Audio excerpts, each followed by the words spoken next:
We are live. Hi, everyone. Welcome back to the channel, or welcome if you're new here. My name is Rana, and I love to talk about books on this channel. And what I love more than anything is talking about books with other people. And so here we are talking about my favorite series of all time with some of my favorite people of all time.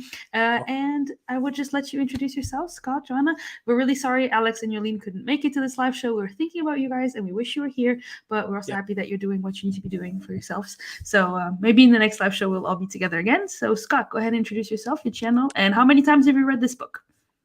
Yeah, thanks. Scott, the Bald Booktuber, as the name says. I am over at Bald Booktuber.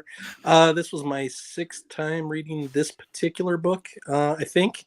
I don't have a great count because I've just read it here and there over the years, but it is definitely one of my favorite books ever. It's my second favorite in the series after Storm of Swords, which is my favorite fantasy book ever.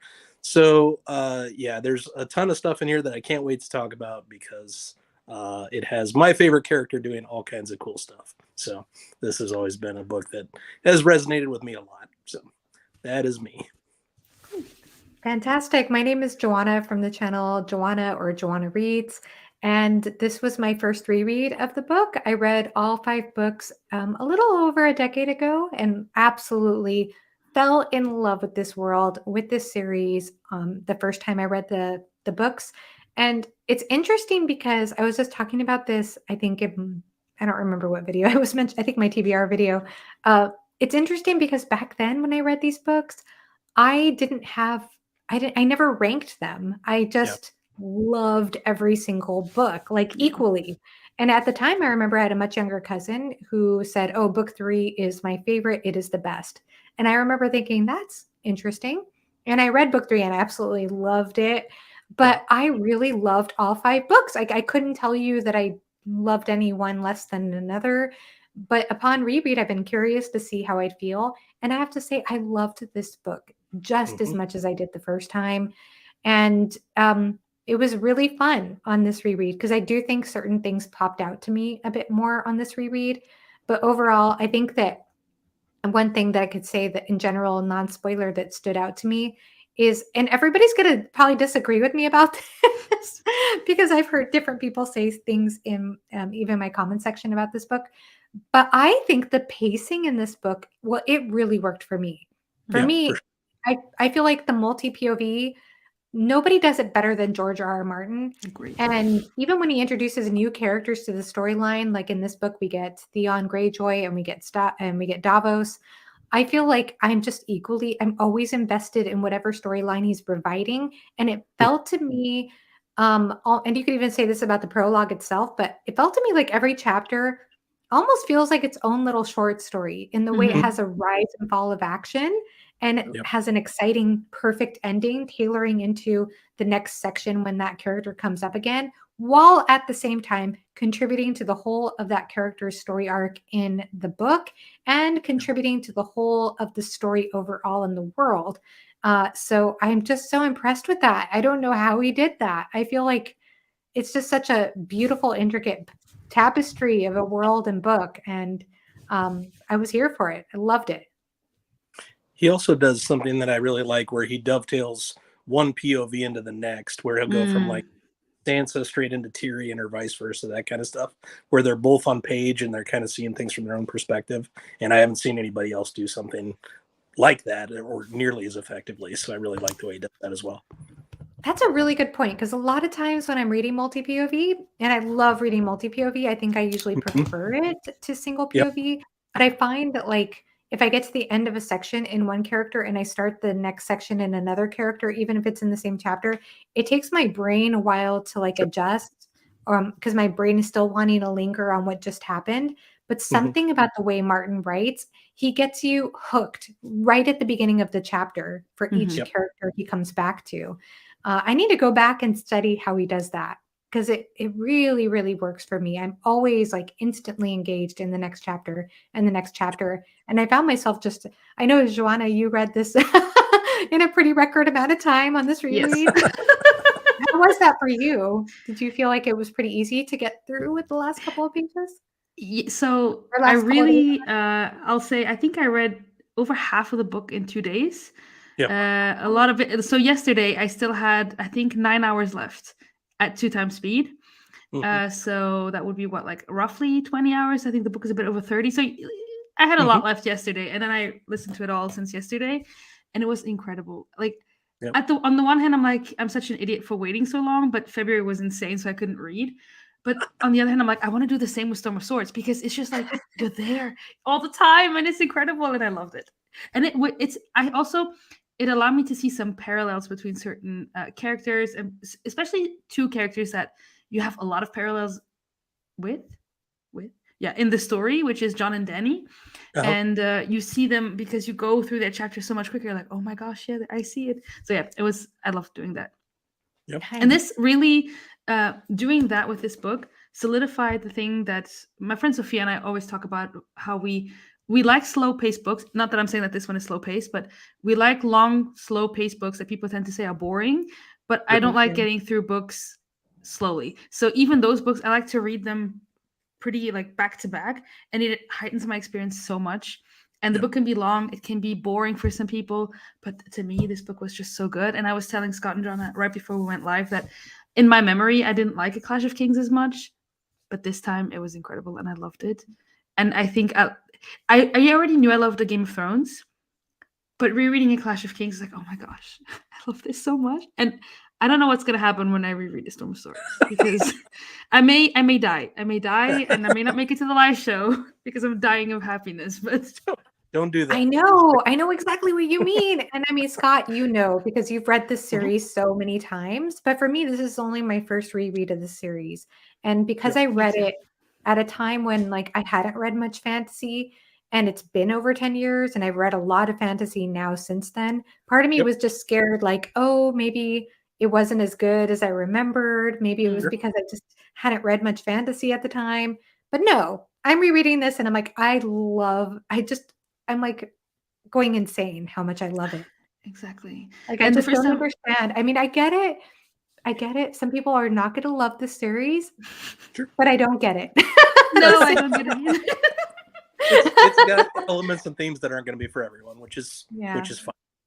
Yeah. Oh yeah, my husband, he was trying to read A Game of Thrones, and he's just about DNF'd it past the halfway point. He is so bored. He's like bored to tears. So it's not for everyone, but but it is for me, fortunately, and for you, and for you too, because it's just the best. It's so good. It's so good.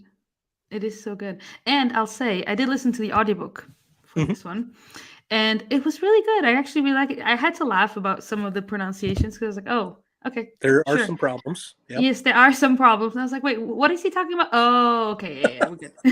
But then, I haven't listened to the audiobooks, but I still am so impressed, because whenever I'm reading it, even visually, I can hear the voices in my head. Like everything is so immersive in this world for me. Oh yeah, okay. He's detestable. Valid. It's an easy POV to hate, that's for sure. Yeah, he's one of the most detestable characters in all of fantasy, I think. I know. And so this is a good segue into my next question. So maybe we can talk about your favorite characters, or maybe even your least favorite characters, in new and returning. And these can be POV or non-POV characters as well, of course. Yeah, I mean, and we're in the non-spoiler section, just for everyone watching. So yeah, for sure, Tyrion's always going to be my favorite character, just in general, not even just in this series. And I think part of the reason I love this book so much is because this is, in my opinion, his best book. I love all of the scheming he does throughout the city, him taking over the handship and all that stuff. I think is fantastic. So following him is my favorite part of the book. In terms of a brand new character POV, I'm a huge Davos fan. I will stand for that dude till the end of time. I just love Davos so much. So being able to see Stannis through his eyes, and being able to see kind of what's going on in Dragonstone and that kind of stuff, some of my favorite parts of the book, certainly, and some of my favorite parts of the whole series. So yeah, I'm a big Davos guy. I really, he's not a perfect character. Obviously, he does bad things. He's not faithful to his wife. He's cheated. He's lied. He's stolen. He's done all kinds of stuff. But he's trying to make amends, and he's trying to support the person that he feels is the rightful king, Mm. for better or worse. So, yeah, I really enjoy his perspective.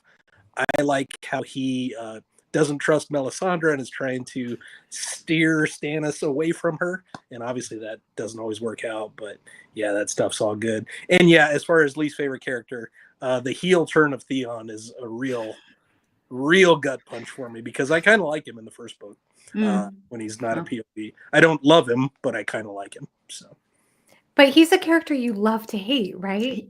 That's it. Because because I think there's a difference between like I just don't like reading about this character, right? Or this character sucks, or this character, like people feel about Rin in the Rin in the Poppy War, Poppy where War, it's yeah. like they hate her and they hate reading about her. But in this series, I feel like the detestable characters, like I love reading about them because I love hating them. Like Yeah. Especially Theon. I'm just so happy in my hate, you know? I love that sentence. The betrayal, and we'll talk about it later, but the betrayal that Bran feels and Maester Luwin feels and all that kind of stuff is just that's like a gut punch for me as a Stark guy. So I hate seeing that stuff. So to hell with Theon. So I echo what Scott says. I mean, there wasn't a single POV that I did not thoroughly enjoy reading from. I'll just first say that. And I have to mention really quickly Brienne. Like it was so cool to get introduced to Brienne's character in this particular book. I just want to mention that before I forget to. But Tyrion, standout. Huge standout. I loved Tyrion and Arya in book 1. I felt like this book elevated both for me. And I don't know if anybody agrees with me, but I felt like with the Arya chapters, there were a lot of parts, especially that surprised me. How like on edge I got reading her chapters. I just was like, oh my goodness, I know what's gonna happen. And I'm still feeling like so much emotion or in dread or suspense over what's happening. So I really enjoyed those. I mean, I think those are my 2 favorite characters. They still are. But I loved all the POVs, and also on this reread, I loved Davos even more, like way more than I did the first time I read the series. I think Davos was kind of a low tier character for me the first time I read the series. I don't know why, but this time I'm so attached to him. Like I just love his qualities, even though he's morally gray, like you mentioned in a lot of ways.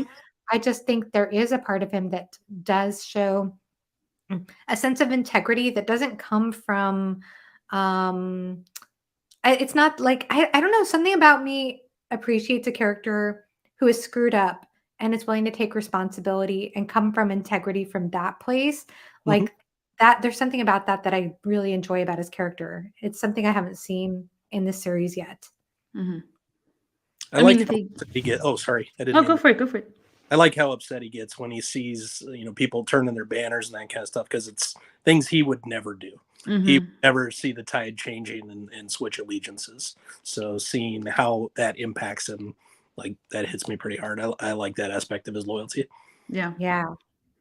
And I think I agree with you guys on every single point. Davos used to not be a character I liked him. I think I also liked him in the show a lot. So I've always liked Davos.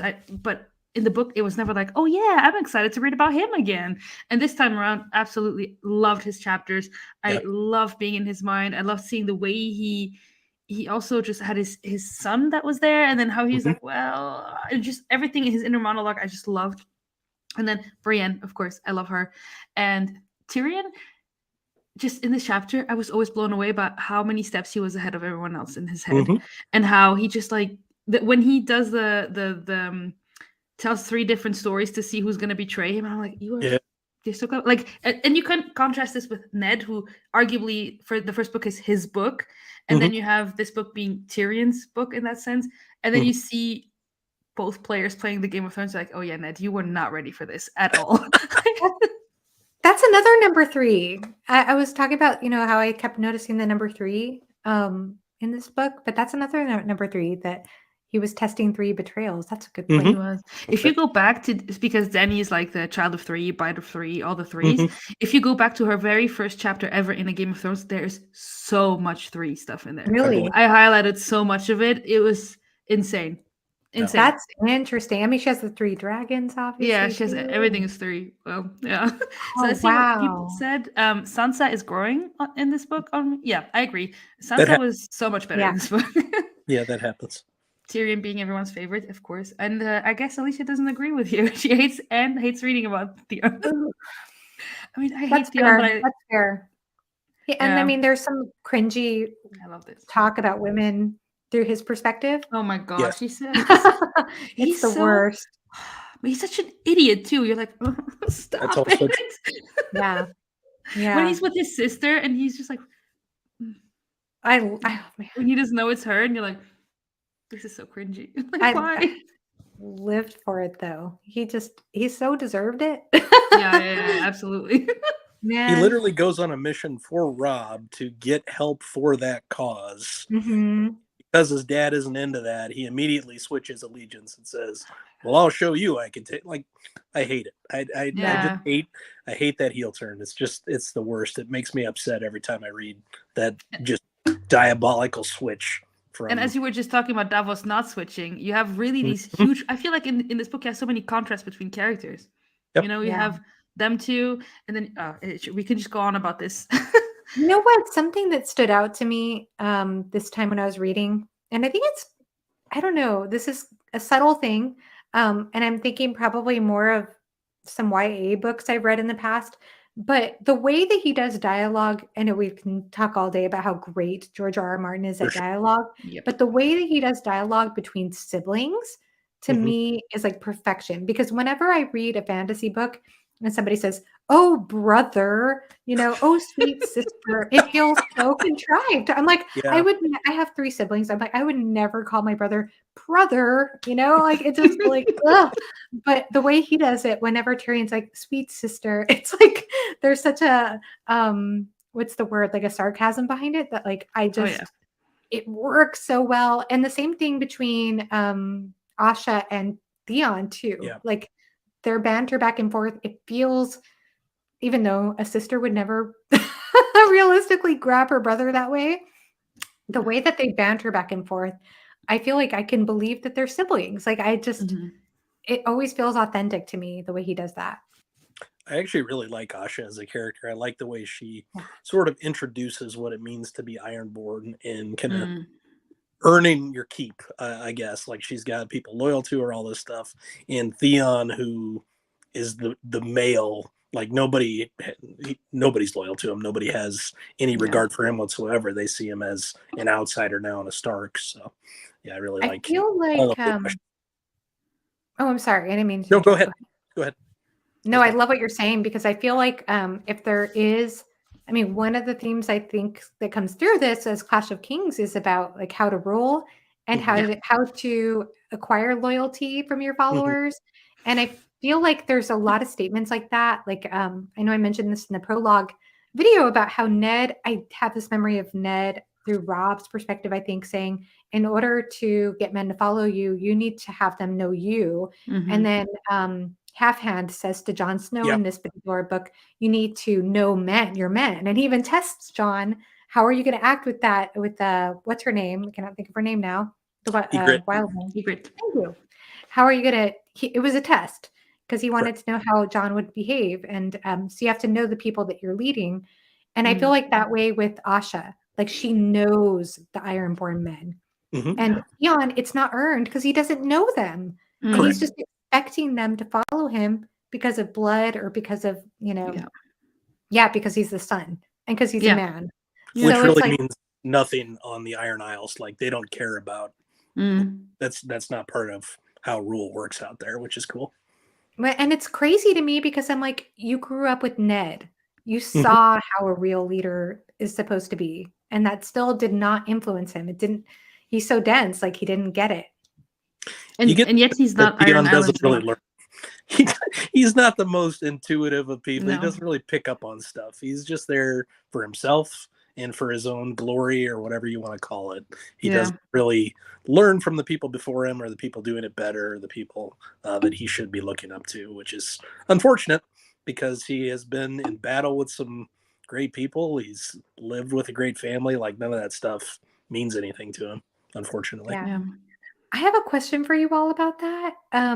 So it's interesting because in book 1, we get introduced in this world, and I'm sure this is echoed in medieval societies, and I'm just not knowledgeable about it. So I wondered if you two know anything. The concept of having a ward, because it sounds like Theon switches it in this book, like I was really their prisoner, right? The ward distinction between being there as, I don't know, there's like a fine line between being a ward as like an innocent, almost like your adopted son in a way, versus being a prisoner. And my husband asked me about that when he was reading a Game of Thrones. He's like, I noticed that Theon Greyjoy is still wearing his tabard with the Iron Men logo on it or whatever. So, Oh, hey, thanks, Jimmy. Jimmy. Man. And so it's just like the question about what that means in this world, like to be a ward. I'm not an expert at all, but I do believe that does come from medieval history, where there'd be like an exchange of hostages or a takeover of hostages as sort of a way to ensure good behavior and to prevent further uprisings and that kind of thing. In this case, I don't know that it did anything, because I don't think Balin would care that much necessarily about Theon. I just think he didn't have enough firepower after his last rebellion. Also, I think he would have tried anyway. But I do think that was fairly common in that time frame, to have someone as a ward to good behavior, not a prisoner necessarily, but as a way to keep an eye on people from afar, that kind of thing. Yeah, it's interesting though, because it seems like there is a fine distinction between that and being a hostage. Yeah. And yet at the same time, the Lannisters with Sansa, she's a hostage. Oh, yeah. I would say, even though she's clinically a ward or whatever, technically a ward. And then with Theon, even though he was a ward, Ned did not treat him like a hostage. No.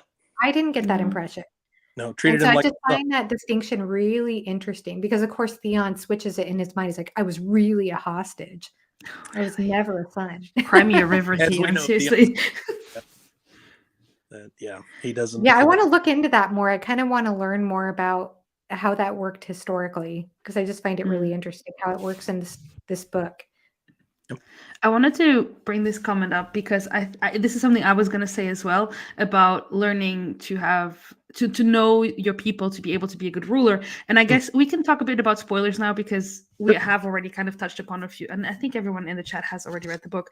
So I think not only is I think that this is one of the big themes in this book, is the leadership, as you're saying, Joanna, and this one with Asha and Dany and Theon and everyone learning what it means to be a good leader. And does it mean that you strike fear, like how you see Joff try to do it, how he has his people beat Sansa and everything, and when he's in the streets and he's like, who threw this crap at me and stuff, and everyone hates him. And then you see these other people learning that no, in able to be a good leader, you need to know your people, you need to be with them. And I think that this was a really good comment, and I really like that.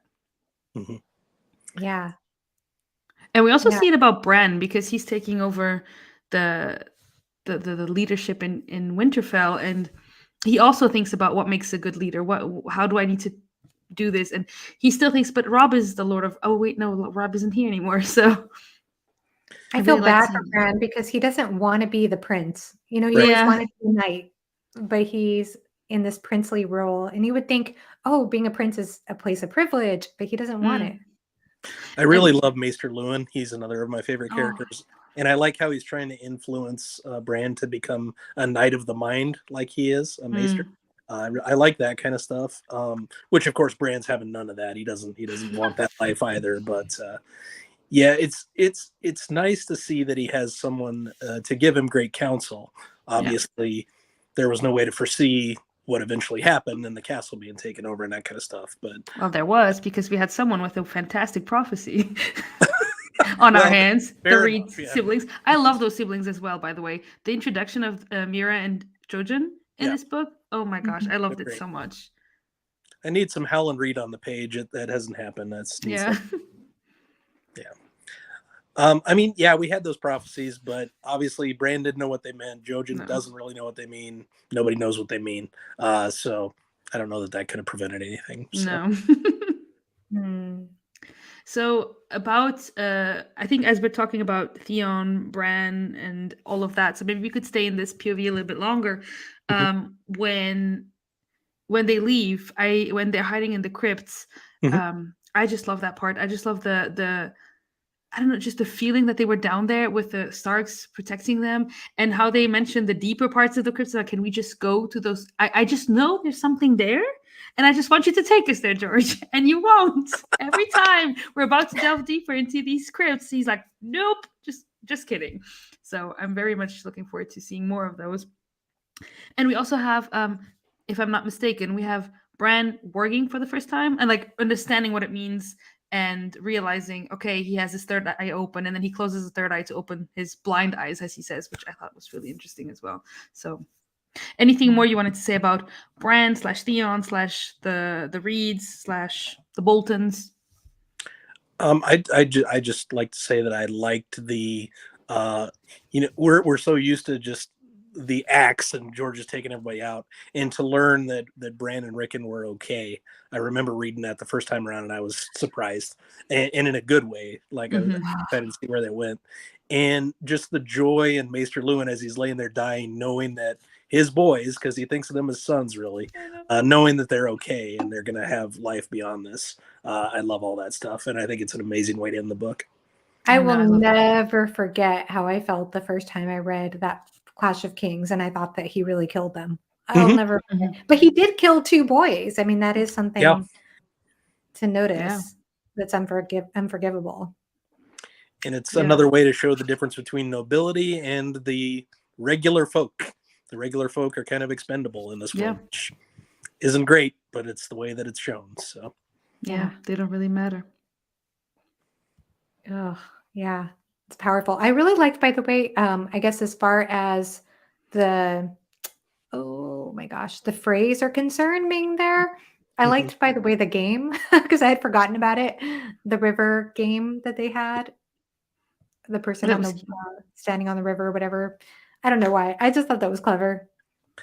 Yeah, it's well, we'll chat about it again in the future, I'm sure. I'll just say that. Oh, okay. Yeah, that's true. We can't talk about it today, but no, that is good. That may happen for the future. Yeah, we'll save it for later. It was clever, though. It was clever. It is, yeah. And I think it is something that it just makes the world feel so lived in. These are the small things where you think, okay, this world, it exists somewhere. Not in my mind, not in these books, but literally, it's real, you know? Those are important, you know? A lot of people, they make the argument about, like, we need everything to relate to the plot, you know what I mean? And I think I used to be one of those people who used to say things like that. But it's those little seeds here and there, those little details that make the world feel really lived in. Yes. And it's important. And I think he also just captures childhood through those types of details too. For sure. I had a moment that I did not expect to make me emotional, and this has like absolutely nothing to do with anything we're talking about except the world feeling lived in. Yeah. I think it's in the Sansa chapter, I think, and they talk about Sir Eric and Sir Arik. And now that I've seen House of the Dragon and Red Fire and Blood, I literally cried when they talked about them. I was like, I love them. They're back. It's just like a throwaway line, you know, and then you're like, but I love these characters. So are you all noticing, because I haven't yet read Fire and Blood, or do you notice, like, with a lot of the lore that's talked about in these books and the history and the songs and stuff, does that stuff connect into Fire and Blood? Because I keep trying to highlight it, like, maybe I should notice this for... Yeah, he mixes it in. I would say that you'll notice it when you're reading Fire and Blood. You'll like spark a memory of something that you remember from something in the main series. Eric and Arik were just twin brothers that happen to be Kingsguard members. That's who they are. So. Oh, okay. Yeah. I feel like once you watch House of the Dragon, you'll have even more than if you just read Fire and Blood. You'll have a bit of an attachment to them because I feel like they just come across. I just like them in the show, you know, and they're just Kingsguards, but they have like an interesting. Again, they're twins, but they don't have at all the same opinion on something very big. And so it's just, again, this like juxtaposition of like what's right, what's wrong, what's moral, what's not, who's the rightful heir, who's the, all that. So Interesting. Okay. Yeah, I think it's going to be stuff that you like with themes and Yeah. stuff, so. There was something I noticed that was just talked about in this book. And I don't know if it's related to that or not, but there was, never mind. Maybe I should just look it up later. It was something that was mentioned about the Siege of Storm's End and like something called the twins, but it wasn't. It's weird because I feel like the twins are already used in another part of the world. I don't know. Somebody who was there and they were trying to gain his loyalty to go to side with them. That the Lannisters were trying to get to side with them. Yeah, he was somehow involved in Siege in the Storm. Oh, go ahead. I'm sorry. No, I think that's the was it the Rose Wines, or it's a pair of twins from the Arbor, I think is what you're talking about. That's the one. Yeah. Yes. I don't remember their last name, but it's one of those houses that's loyal to the Tyrells and stuff. So. Okay. Do they come up again? Because I kept noticing them come up here and there when they were talking about them, but I think it's less to do with that. Redwine. Redwine is the name. Because that's what it is. It's Paxter Redwine, I think, is the at one point he is the master of ships. So I think the importance is to gain control of the Navy, basically. And they're using the twins as bargaining chips. If I remember right, I might be. That sounds right. I might have it wrong. Right. Yeah. Okay. Thank you. I'm sorry if that wasn't an exciting detail of the story. No, everything's exciting. Yeah, I guess it is. Everything really is. Yeah. Aren't they the ones that have the nicknames Horror and Slobber, I think? That sounds right. Yeah. I think so. Yeah. All right. What do you want to talk about next?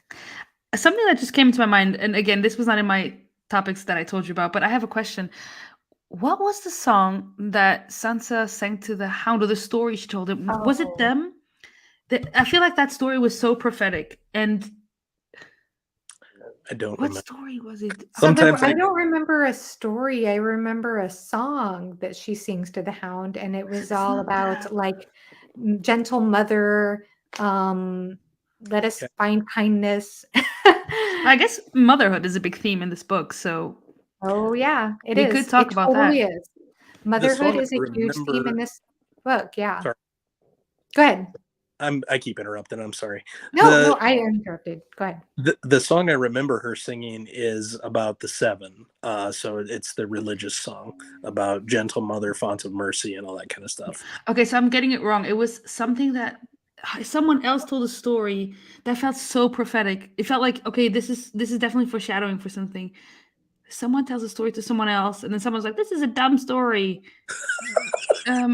Like one of the characters reacts like that. They're like, "It's the story, so shut up and listen," like something like that. Oh my gosh, what was it? Probably an old man story to Bran. That could be something that he would say. Or was it an Arya's chapter? I don't remember. Why don't I remember? Because I even know that I was like, "Oh, okay, so this means that maybe in the books this is going to happen." Oh my gosh, I have no idea. Maybe I'll remember, and then I'll message you guys separately. Let us know if you find out. I'm curious. Yeah, I'll try to remember. Oh my goodness. I have to say, by the way, like we were laughing in the Discord about this, like about the dialogue with Bran, because Bran was talking about, he's like, he knew that when a man and woman slept together, that the man slept on top of the woman or something, laid on top of the woman or something. It was just the most hilarious, innocent childhood perspective on what that meant. Yeah. And then there was like yes. And I also just love like little things in the dialogue, like when there's this part where where Arya's saying, when stupid Sansa and her stupid friend Jane and her stupid this and this stupid I was like, yes. These little details of character are they're so wonderful. They just make them so real to me. For sure. So we can go two routes. We can either go on talking about Arya, which, by the way, we finally got the Great Valar Morghulis line. Finally, it's the beginning of all that.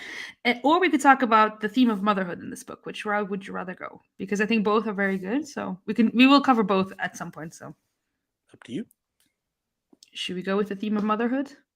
Sure. Yeah. Let's go with that. Jonna, I know you talked about it in your video, which is actually what made me write it down as a theme for this live show. So do you want to get us started on this one? Sure. I feel like it was interesting because after I recorded that video, part of me was a little.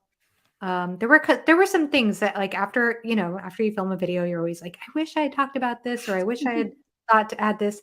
One thing that I feel like one opportunity I felt like I missed in that prologue discussion. And it wasn't a thorough prologue discussion by any means. It wasn't intended to be. But one thing I think that one opportunity I felt like I missed was talking about the role in the prologue of Cersei, so Stannis's wife, because women in this world, and I mean, we see this with Catelyn, we see this with Cersei, and we see it even in the prologue with Cersei. Even though they can't quite assert dominance or power in the same way that men can, especially with these being a leader in the same way. And of course, I'm going to put Daenerys to the side in this conversation really quickly. They all try to have their influence through either their sons, in the case of Cersei, and the case of Catelyn, or like in the case of Cersei, she's influencing her husband. I mean, it's really because of her that he turns to Melisandre. And I feel like that's something that you see over and over again with all the female characters who are not Dany anyway, is that they try to assert their influence in however way they can. So it's because of Cersei, again, that he actually takes the counsel of Melisandre. And it's because of Cersei that that bratty Joffrey ends up resorting to the horrific treatment of people that he that he does, because he takes her advice that men need to fear you even more than they fear the enemy. Like that's important for leadership.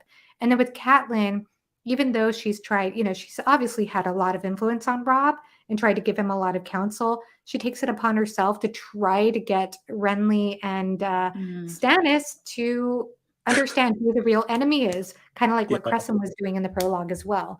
So I feel like all these women are trying to assert their power by trying to influence the men in power. And I think that that's something that mothers, that's the one role that a mother can do in this world. And of course, Dany, I think it's a little different because she's the mother of dragons. And I really love that she's loyal to her dragons no matter what. But anything you all want to add to that?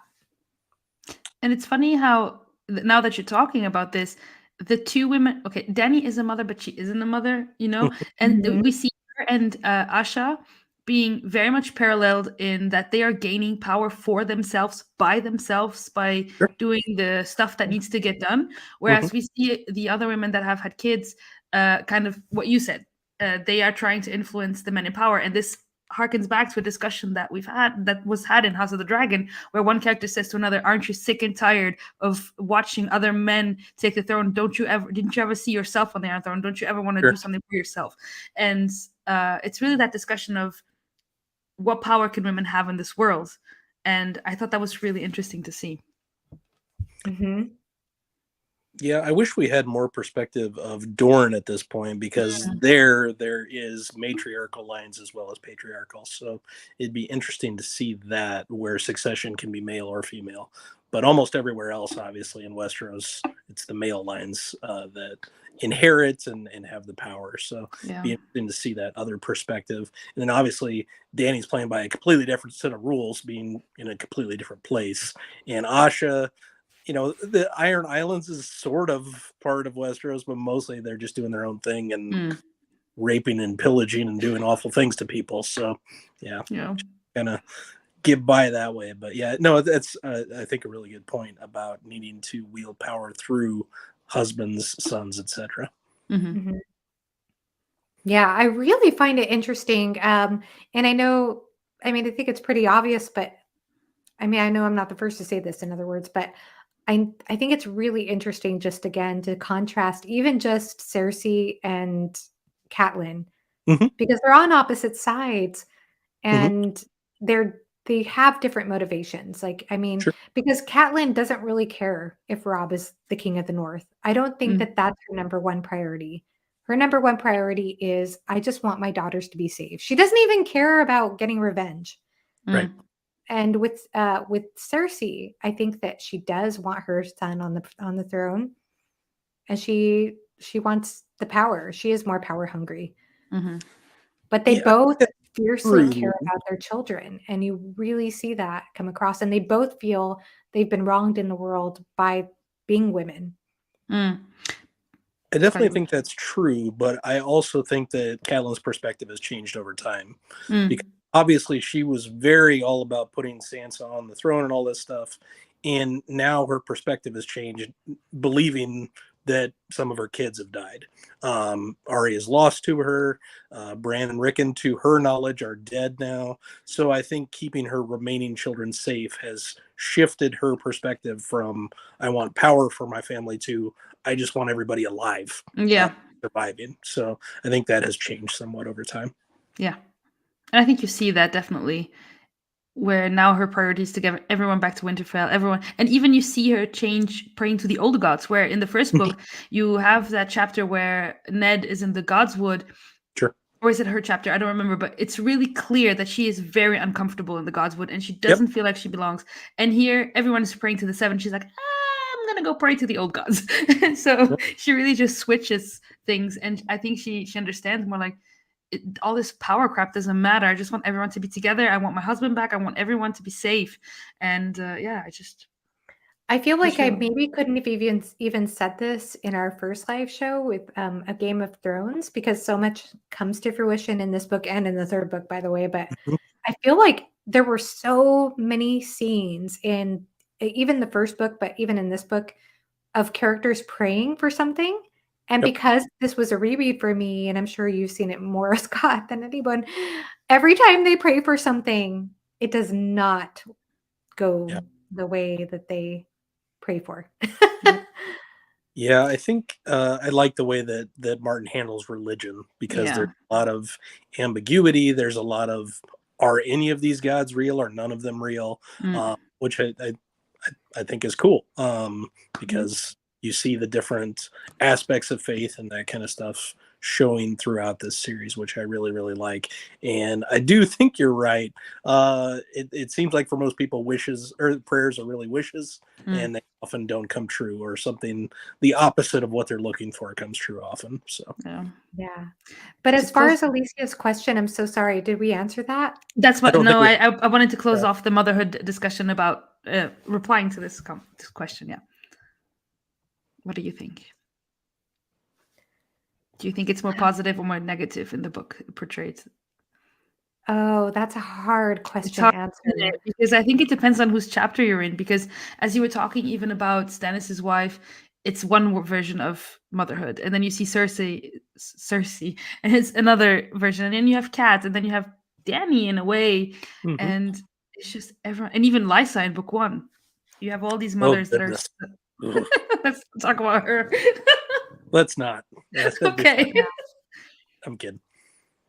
Yeah. I don't think it's inherently positive or negative. Mm.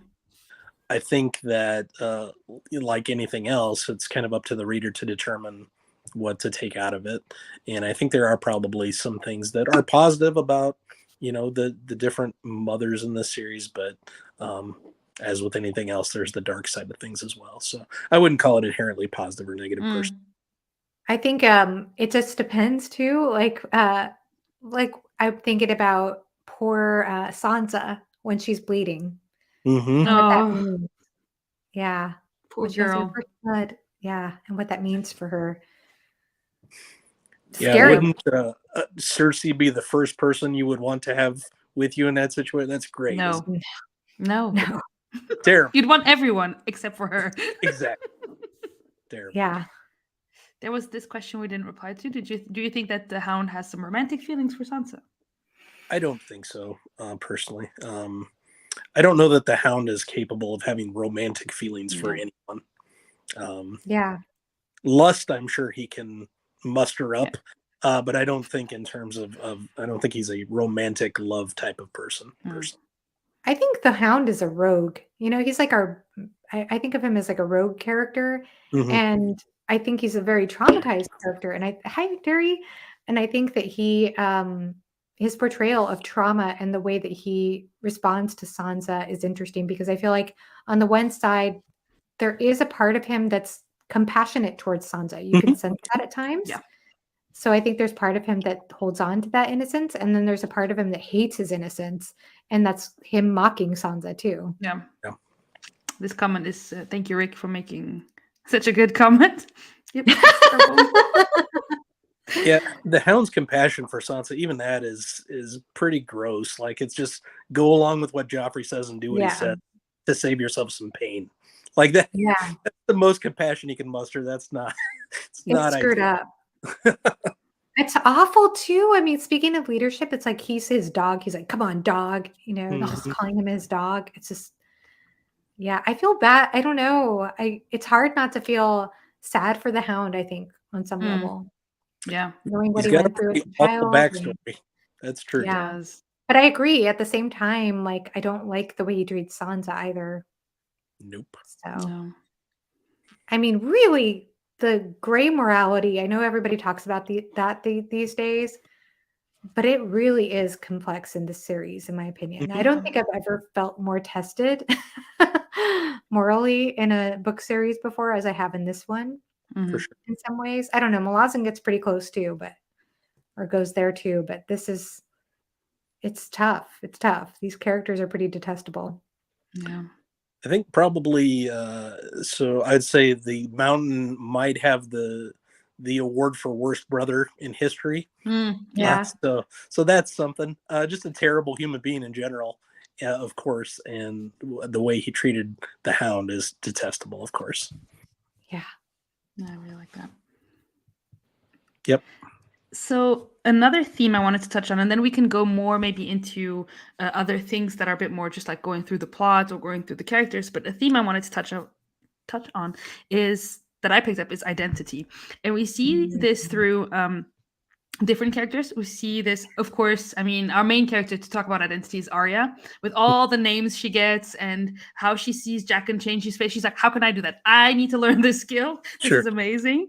Then we have Bran, who doesn't want to be the prince, and we see him struggle with being a crow, being a prince, being not able to walk, all these things. We have Reek, which I think is very interesting, and the further we get along, the more interesting. And we have Theon, who has the when he arrives at the Iron Islands, he thinks, yeah, I'm all that, and everyone's like, who are you? Like, nobody knows you anymore. So we have all these characters struggling with identity, and I'm sure there's others that I just didn't really. We have Dany, we have everyone, and I think it's so interesting because often you have, at least I find that sometimes you read a book and you have characters that are pretty much like, this is the tomboy, this is the little princess who believes in fairy tales, and then you have, this is the blah blah blah. And here you just have everyone questioning everything about what they knew was true, and that is something I absolutely love seeing in books. And I guess Sansa is also a very big one for this, where she used to think everything was so pretty and everything had to be so perfect, and now she realizes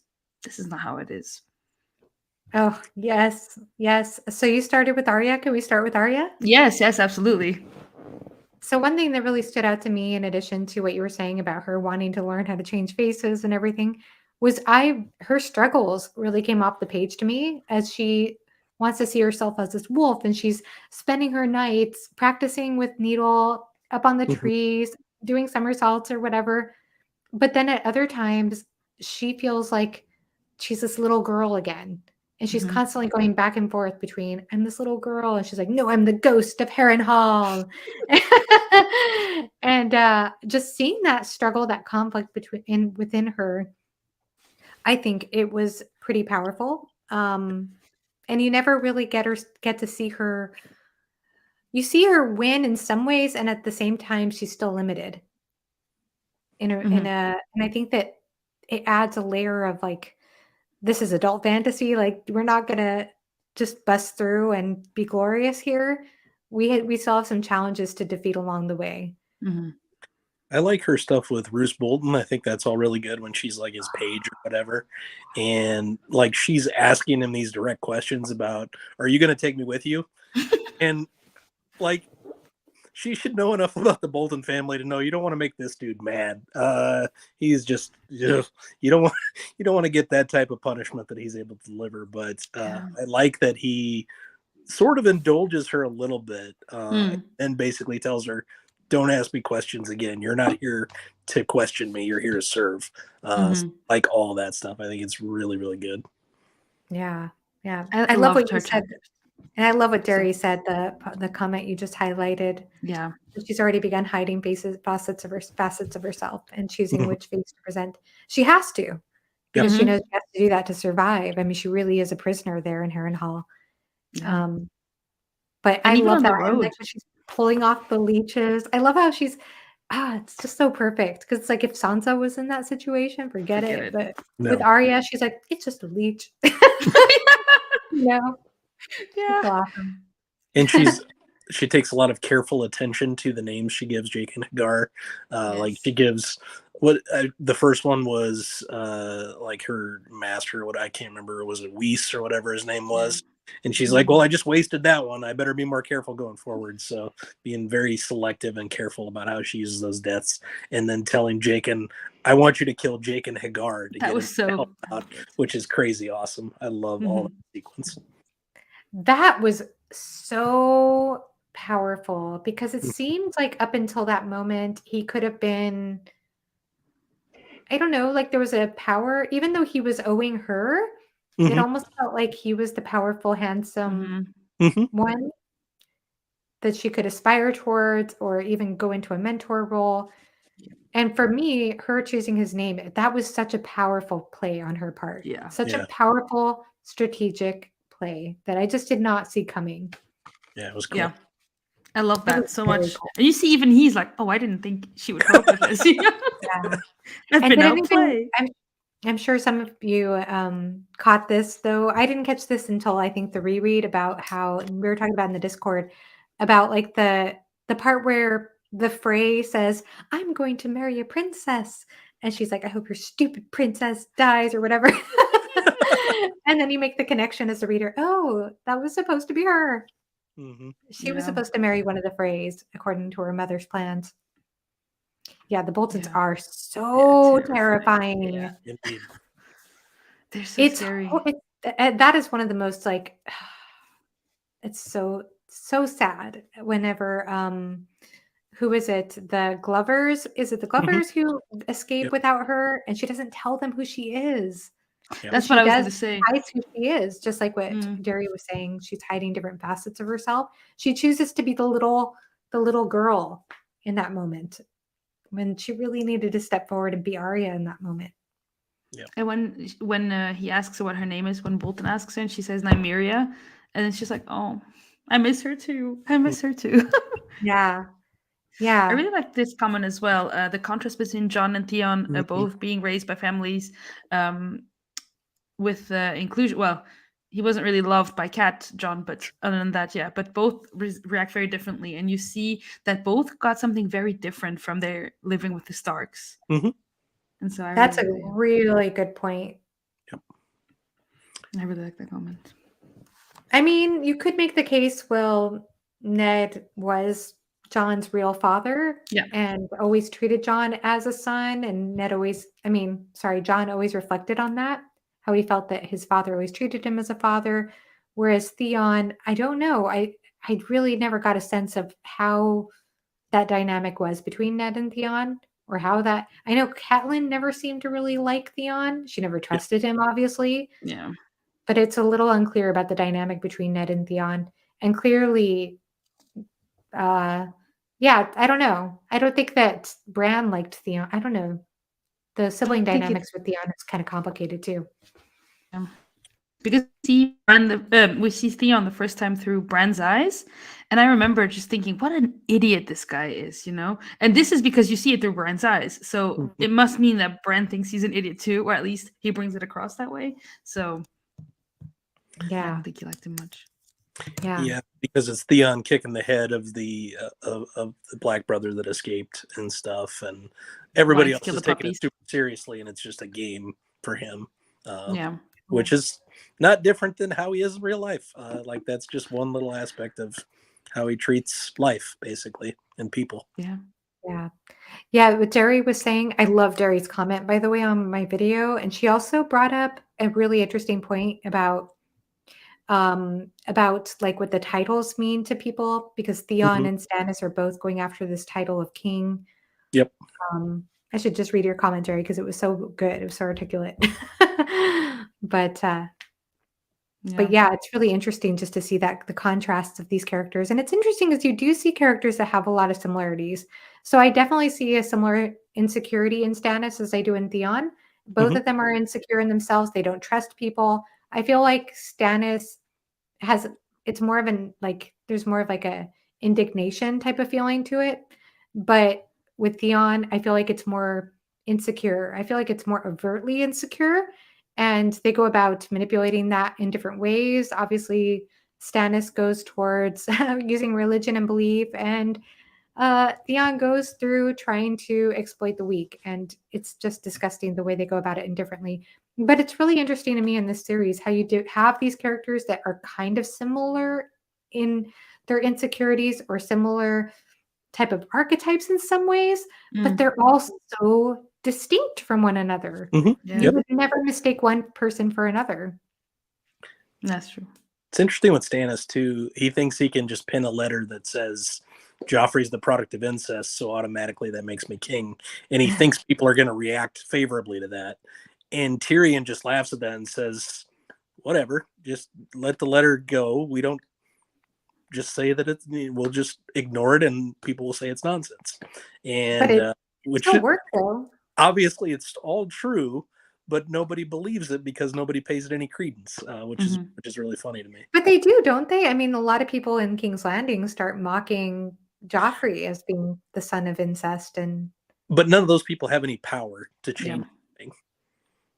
That's just a bunch of randoms out on the street that can't do anything about it. And there again, you see the difference between them and how they treat the small folk and how they don't care. And then you see already with Dany and with other people who are among the small folk and who see, or Arya as she is going through the land, and she sees things where she could just so many times say, "Hey, I'm a Stark," but she doesn't, and she sees things differently. And I just love seeing those differences. And I don't know, it's something I just love in this series is how one perspective will show you something, and then someone else's perspective will make you question what you just read in another chapter. And I just love that so much. Yep. Yeah, exactly. Exactly right.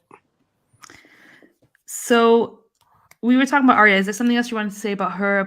I just liked also her friendship with Gendry or Gendry. I don't know, Gendry. I say Gendry. I've always said, Gendry. Okay, and Hot Pie, yeah, and all that. I just loved seeing all of that, and how she in the beginning is trying to hide away to go to the bathroom, and then when Gendry finds out who she is, he's like, "Oh my goodness!" And here I've been saying all these things and everything, and it's just so cute. She's like, just I love that. Let's get Hot Pie on the throne. I've been saying that for years. King Hot Pie. King Hot Pie. Yeah. I just adore her. I adore her chapters. I think she's such a fascinating person to follow. She makes such strong decisions in this book. Yes. I think I told you guys this before when we've talked just amongst ourselves. I used to love Arya. She was, I think, my top 2 favorite character in the whole show. I mean, in the whole series. And then I think the show ruined Arya for me because I felt like in the end, the show runners were more into fan service because everyone loved the character and Maisie Williams in general, which nothing against the actress or anything, but I felt like it was so much fan servicey, and she just got things that weren't, well, we don't talk about the show, but I felt, and now I'm rediscovering my love for Arya so much when I'm like, yes, this is why I loved her so much always, and she's just such a great character. And she's so young. I totally agree with you. I feel the same way. And I love that actress who plays Arya, but I didn't like the writing choices for that character in the show. But that said, my goodness, I think, like I said, I think what works for Arya is that she has such a strong voice and she has such strong ambition, but she's constantly conflicted between wanting to be this powerful, fierce person that she knows she is and being a Stark versus the fact she doesn't want to be a noble person. That doesn't fit her either, and that's part of being a Stark. And she feels herself to be this little girl at times too, but she also knows that's not part of her. So there's all these I love that you brought up identity with Arya, because I really feel like there's a huge there's a huge conflict of identity going on with that character. Mm. And even though she is fierce and she makes strong decisions, like I said, I feel her vulnerability all the time, Oh yeah. Mhm. especially with the situation she's in. And Harrenhal, man, that place sucks. I would hate to be there, but oh my gosh, the way things end up for her. Even Pretty having hard. read so many times, some of the stuff in Harrenhal is just anxiety inducing for me. It Mm-hmm. Like really is. I just expect it to go worse this time around every time I read it. It's crazy. Harrenhal Her was just chapters were anxiety inducing for me They all were. around, even getting to Harrenhal. I was just, I was so freaked out reading her chapters. I really like this comment because this is Mhm. exactly true. Yeah. I love how he does, and how is he able to do it so well? And you have multiple children in Mhm. this series, and as you were saying earlier, Jonna, you know who you're following. Yep. There's just so well done. I love this. Yeah, So much. no, he writes their perspectives so perfectly. He doesn't make them overly smart, like Matt said, and at the same time, he doesn't make them overly stupid either. Right. Like they have insights about certain things too. Yes, I agree with. I wish I were as cool as That is Arya. correct. Yes. I just my heart breaks for Arya every time she brings up Nymeria I and how she know. had to get rid of Nymeria. It just what a heartbreaking, traumatic thing to have to experience. Mhm. And when she loses Needle, I feel like she's slowly losing things that make her her in a sense, and how she's like, but John gave me that sword, you know? And I just I just love her chapters so much. Mm, yeah. So what about Tyrion? Let's talk. Can we talk about Tyrion? Yes, let's go. Oh, I love Tyrion so much. But I I want know to hear Scott, from he's you. your favorite, so you can go for it. Uh, Tell us.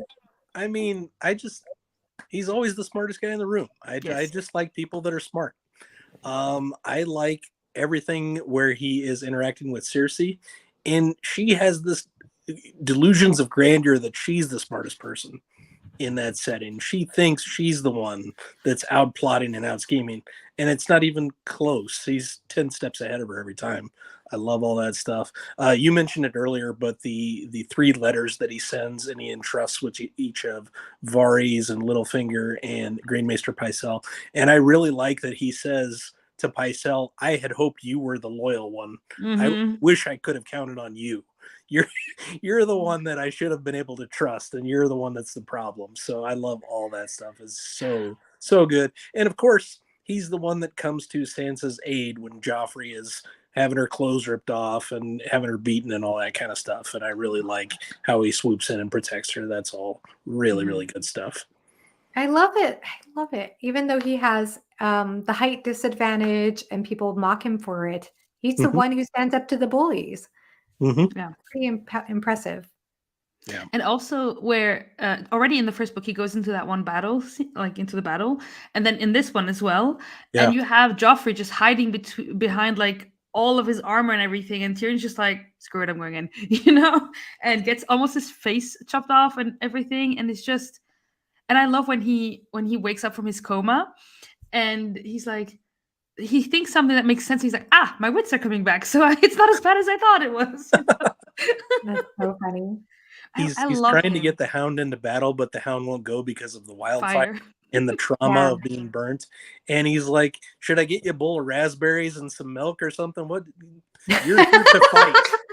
Go fight." Yeah. And then he does like that blistering scene where he's talking to everybody. He's like, "I'm not gonna stand up here and give you some rousing speech. These are brave men. Let's go kill them." I just love that. That's all Yeah. perfect. Yeah, that was kind of bold, you know? So he's bold when he needs to be bold, but For he's sure. he's incredible with strategy as well. Yeah. He's very strategic. Like he's the reason they won that battle. And well, I Mhm. mean, I guess you could say Tywin coming saved the battle, but he gave them a huge, huge start, right? Huge Yeah, jump start. the cavalry wouldn't have got there in time without all of his advanced planning and tactics for sure. Yeah. Yeah. Yeah. It's really interesting just to think about that. And I really, yeah, I mean, not to echo back to my video too much, but I really do see that prologue with Cresson being dispensable, even after Mhm. so many years of service and wisdom. I really feel like that was foreshadowing for what's happening to Tyrion at the end of this book. It's Mhm. like he was a little, I mean, as much as I adore Tyrion, he tends to rely on his wits a little too much. He tends to think he's the smartest. He's like, I'm smart. And he is. He's the smartest guy in the room for sure. But unfortunately, it's not enough. Like he's He still doesn't the always surround himself with the best people either. His Yeah, bravest counselors are the spider and a sellsword. So it's not that's it's not true. great who he surrounds himself with, which is pretty Yeah, funny. he's a little too trusting. He's a Yeah. little too trusting. Yeah. And we could say the same when he's with oh my goodness, I cannot think of Shay? her name now. Thanks. Shay. Yeah. Yeah. And telling her the story, his backstory. He's like, Yes. oh, I shouldn't have told her. I'm like, no, you shouldn't have told her. Nope. Oh well. Mhm. Yes, exactly. Yeah. That's true. And I just love seeing him, like, just the way he thinks about things and how he considers every aspect of everything. And I just really like seeing that. And because he is the child that he wasn't treated well by his father, by his siblings, I guess. And so you see that he had to struggle to get stuff done himself. And I don't know if it's him who remembers being on top of the wall with Jon, or if it's Jon who remembers being on top of the wall with Tyrion. But I just like that other people who have met Tyrion are still thinking about him, and that he also thinks about other people he's met, and how he's also still thinking when he arrives and he's like, wait, where's Arya and all that, right? This is Mhm. yeah, okay, I'm not mixing things up. And he arrives and he's just like, okay, the puzzle pieces, what's going on, That's and yet so true. it's Mhm. and yet they're not just puzzle pieces, they're still people to him. And that's why I think that sometimes you see where the people playing the Game of Thrones like, oh, but these people don't matter, they're just pawns in my game. Whereas for Tyrion, he's strategic about it, and yet, as you said, when he saves Sansa from what's happening, you see there's also humanity behind it, because he was treated like crap his whole life. Yeah. Yeah. Just to echo what you were saying, I really thought it was profound that he actually, even though he didn't like what's his name from the wall, and I'm sorry, I'm so bad at names. I should write them all down. He remembers like Alistair yes, Oh yeah, I was Thorn. Is that his Alistair name? Thorne. Yeah. Yeah. Alistair Thorne. He remembers him being a thorn in the side, so to speak. But Mhm. at the same time, he remembers appreciating Mormont from the wall. And so Mhm. he did go ahead and try to do his due diligence to send men to the wall, even though he's skeptical and he doesn't believe in magic and all of that. Like he's still trying to do but right by them. And that was something that came to my mind too about him. Like even after reading book one, in fantasy, there is this archetype of the explorer, who's the Mhm. character who's willing to go to other places and Mhm. go on adventures.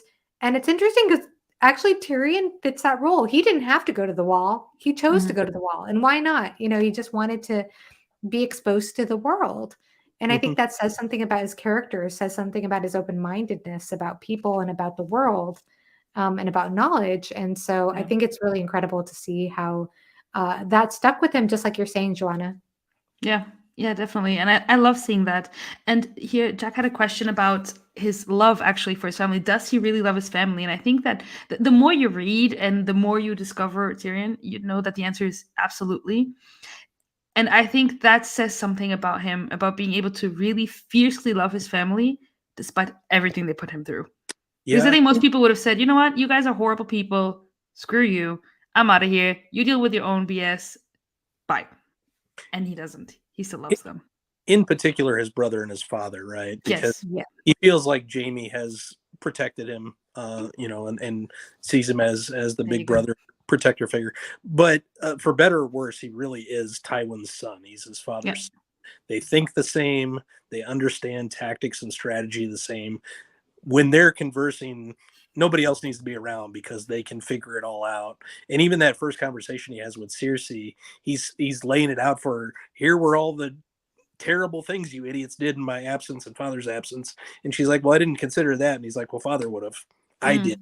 So that's why he has me here. So I like all that. So I Yeah. agree. I think he definitely is a Lannister through and through. Yeah, I think the Lannisters are kind of complicated. I feel like they're loyal to each other. I think that there's an exception between, and I know somebody already said this in the comments, there's an exception between Jaime and Tyrion. They really do love each other. I think that there's a real genuine love there. As for everyone else, with every other, and of course, Cersei and Jaime love each other. And because Tyrion loves Jaime, he's not going to totally be horrible to Cersei. And he does love the like Tommen and Marcella, as somebody Yes, said too. I think Yeah. Gary's coming up with all his insights. He Yeah. does love those kids, and it is endearing to see them run up to him and Yeah. excited to see him. But he, I really feel like, as far as like his feelings for Cersei and his father and their feelings towards him, I feel like it's more a pride duty thing. Like, we're Lannisters, so we're gonna own you because you're a Lannister, and we have too much pride to belittle, I don't know, there's an image and a pride there that's more about the image and pride of the family symbol than it is about real love for each other. That's the impression I get. Here's the. I do think that it's funny because how much he loves Jaime, and he's always thinking about Tysha at one point in this book, and then he thinks, but no, he was Jaime's trap. He was Jaime's little joke or whatever. And I think that, because that scene was horrible. What they did to him there with Tysha was absolutely horrendous. But the fact that it was Jaime who did it, I think that's what really, really he can't get over, because of how much he loves Jaime. So, but I don't think that Jaime ever intended Tyrion to fall in love with Tysha. No, I don't think so either. It was more like, I want to get help him get laid kind of thing. Yeah. You know, it wasn't. I don't think Jaime realized it would go that far for Tyrion. No. But I think Tyrion is vulnerable to kindness. Like, that's one of his vulnerabilities. And it's one of the reasons he's so true and loving and loyal to Jaime, because Jaime has shown him kindness. Yeah. And because he didn't receive much of it growing up from his father or from anybody else. So if anybody else shows him the slightest bit of kindness, he's almost too trusting. Well, He's and almost too it's attached. conditional upon his purse, because he's basically paying Bronn to be his friend in conflict. He's paying his consort, or whatever you want to call Shay right now, to be in his corner. Like, all that stuff is conditional upon paying for it. So, and he realizes that, but at the same does. time, I think there's a part of him that trusts, that like can't help but latch on to the kindness, that even if it's conditional and bought, transactional, there's part of him that creates a sense of attachment and loyalty to that. He thinks that Shay can help it. Yeah. He thinks that what they have is honest and true, which is ridiculous. And we reading it know it's ridiculous, but he believes that stuff's all true. Yeah. I think that that's part of what's so endearing about him too. Is like it just shows that he has like a real authentic love for people. Yeah.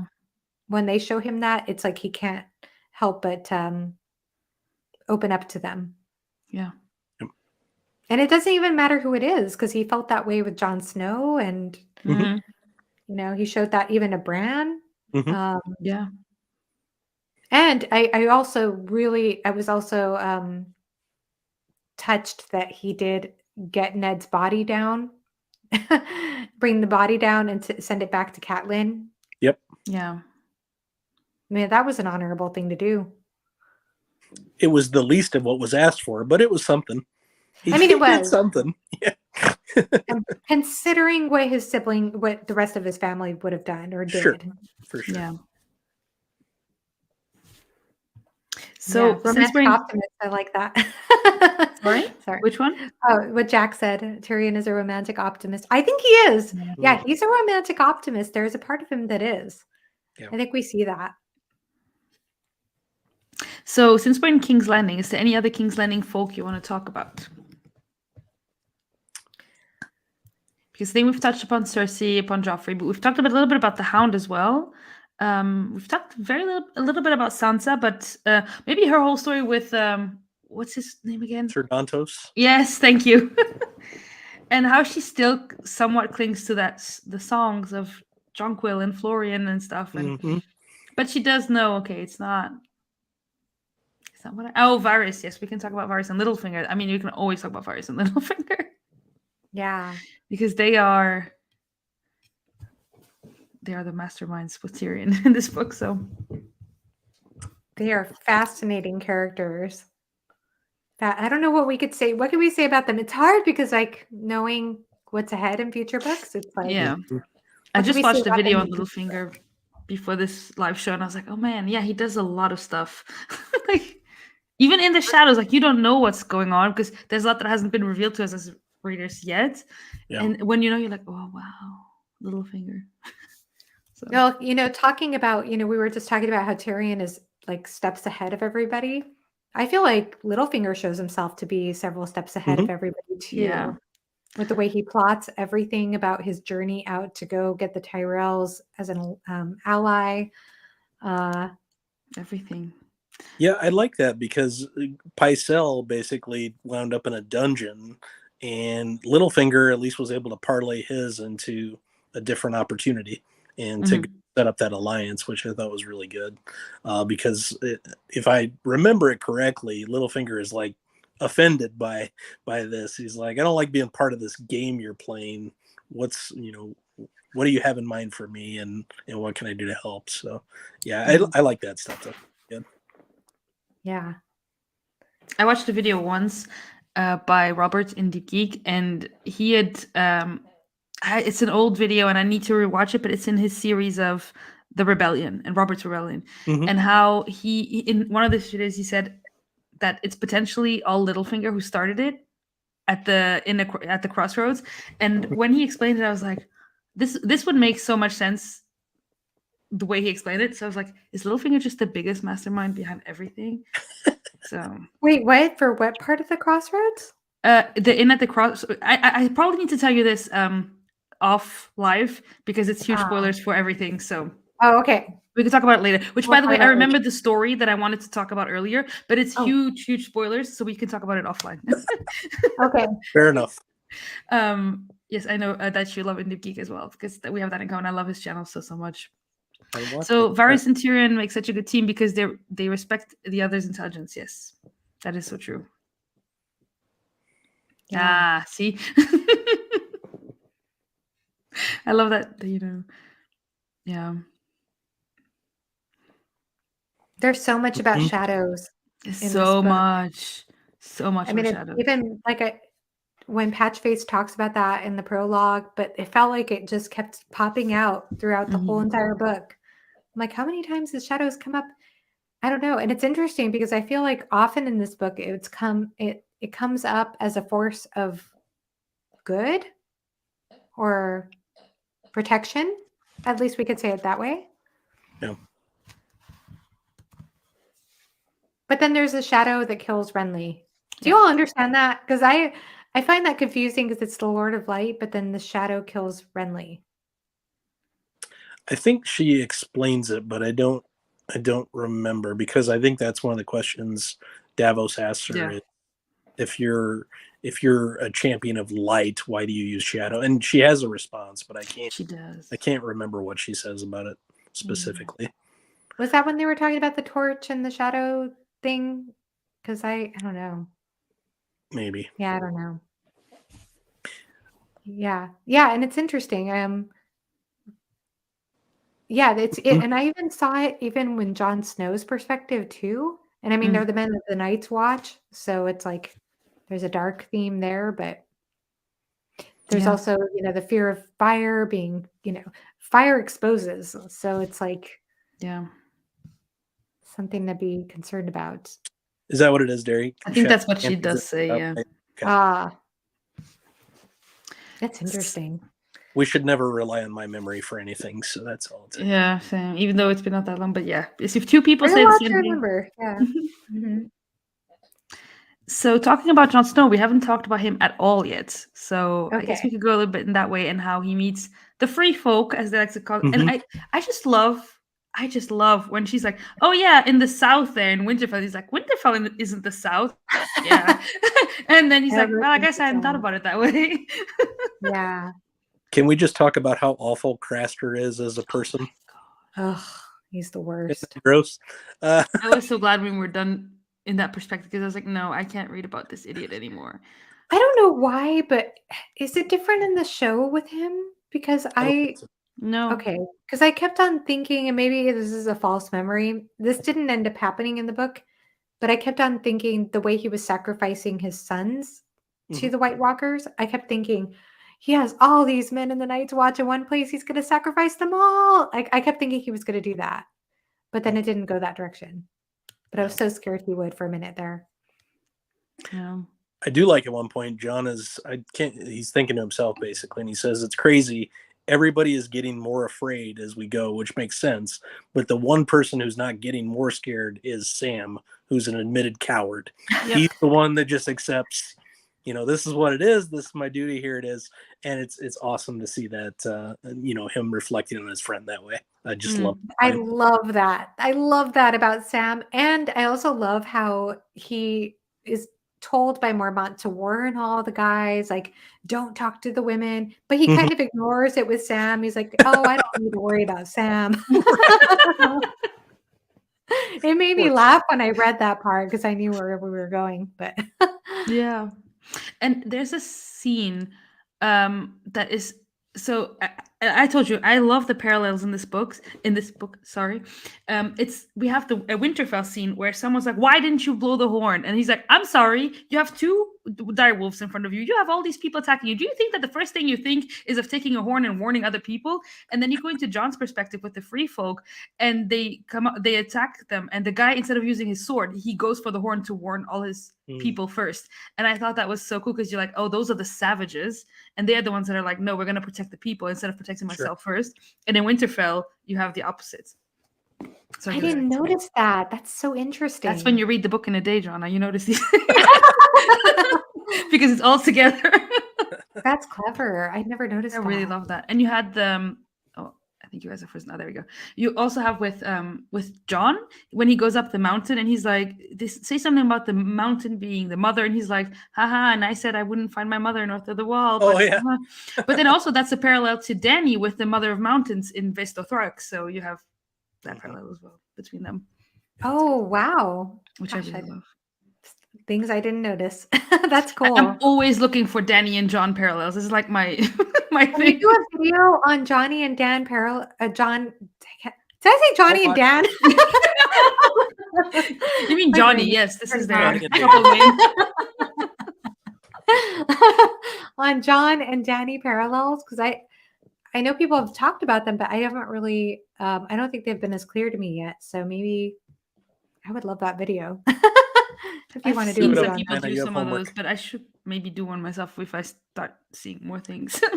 I think that would be fascinating. There's the other one, which is an obvious one, I guess, but House of the Undying, the people are all blue, and Jon is the one that has to deal with the dead people. So and they're blue. Yeah. So Derry mentioned Dolores Ed, who's awesome. I love Dolores Ed.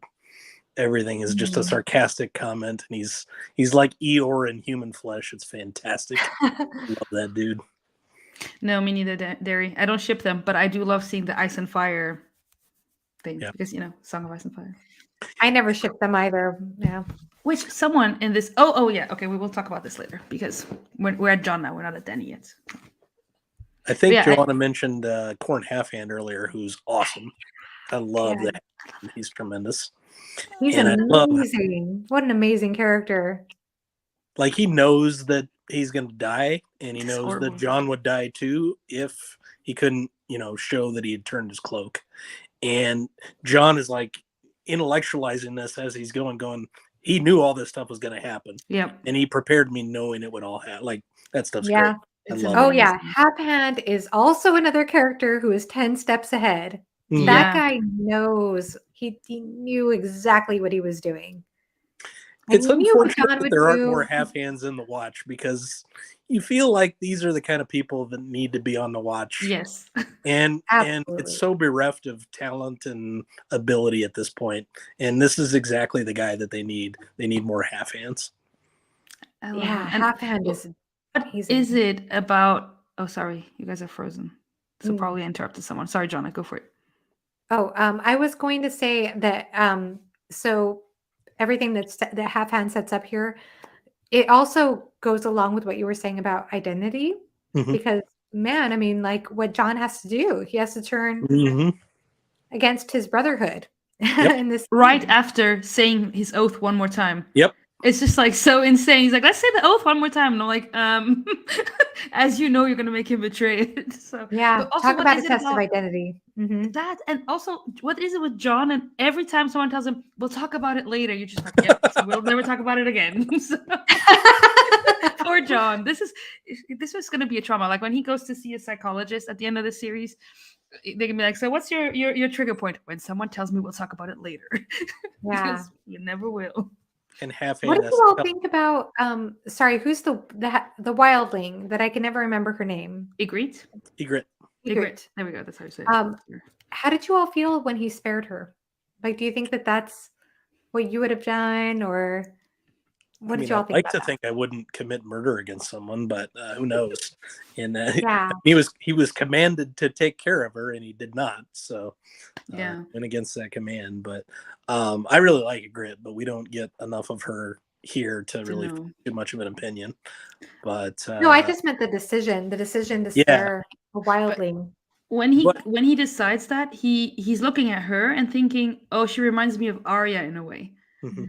And so I thought that was so sweet. And I know that originally in his original outline, George wanted Arya and Jon to have a love relationship together, which I'm glad didn't happen. glad he didn't go that route. But oh, I think you're right. Okay. And so I kind of thought like, knowing what we know about what's gonna happen, I'm like, I'm so glad. Okay, we're done with that storyline. But I thought it was very cute that he spared her because of that. If you think about the bond that he has with Arya and this girl being so fierce reminds him of that, and that's why he lets her go. I don't know. It also brings back to the comment we had earlier about him and Theon being raised by the same family and yet reacting very differently. And he just doesn't kill this woman because she reminds him of Arya, and yet Theon would be willing to harm Bran and Rickon without even batting an eye. Yeah. I think me liking her and him liking her goes into why she was spared, though, right? Because he's Mhm. learned just because someone is on the opposite side of the wall doesn't automatically make them the enemy, Mhm. which I think is terribly different than what he felt when he first said his vows. So he's learning that sometimes it's just about where you stand on the map, and there are good and bad people on both sides of the wall. Mhm. Right, Which but is that was something Benjamin- before, right? Or I mean, didn't she say that before he spared her? I mean, after he spared her? Well, somebody else says it first in Game of Thrones. I think it's Osha says it first, but it's not to him. But I think she does say that before he spares her. But I think he's learning that anyway, right? Like he's learning that there is good and bad aspects of people, regardless. And she's just putting into what he's feeling. Yeah, yeah. It's interesting because I know what on the one hand, I feel like it kind of makes sense too, because John at this point, when we were talking about identity, he's forced to renounce his Stark identity in order, or John, whatever identity with the Starks, in order to embrace his new family on the wall. Right. So, in a way, it's like that's kind of what we do, with our military, right? I mean, you really not necessarily that you renounce your family, but that you embrace your soldiers, your fellow soldiers. Sure. But at the same time, it's like it's hard for that for him now not to transfer even to the wildlings, to see them not as other. So I think it's interesting. Yeah. It's hard to see people as monsters and not understand their humanity when it's up close instead of at distance, I think is the key. Oh, yeah, 100%. Yeah. Makes me wonder how hard that is, even in real life, if you're a soldier and you come across somebody that you realize could be your mother, or, and you're in that situation. PTSD is a real thing, and a lot of it is when terrible things have to happen to fellow human beings. Yeah. Like that's I don't know. Yeah. all part of it. I'm glad I'm not in the military. That's I'm glad I'm not in the military either. But it's interesting just how a fantasy book like that can really get you to look at that othering theme. It's a really good example in this story. For sure. Absolutely. So, of course, I need to talk about Dany because she's one of my favorites, and we haven't talked about her at all because she's so far removed from everyone. Yep. What did we think about her in this book? I mean, I'm gonna next week we're gonna have a House of the Undying chapter Can't wait to watch. analysis. So this is gonna be like very much spoilers and theory heavy talk, because a lot of it has been revealed in the show, but not a lot in the books. So we're gonna be seeing this. But what did we think about Dany? Go ahead. Okay, I can go first. Thanks, because she's my favorite. So, as you know, I love her. I think that she was a bit more quiet in this book than in the first one, because I felt like that was really a lot of growth for her in there. And from where she starts and ends the book, it's just insane to me in A Game of Thrones. So I felt like her Clash of King chapters were a bit more calm and subdued until we get to the House of the Undying stuff.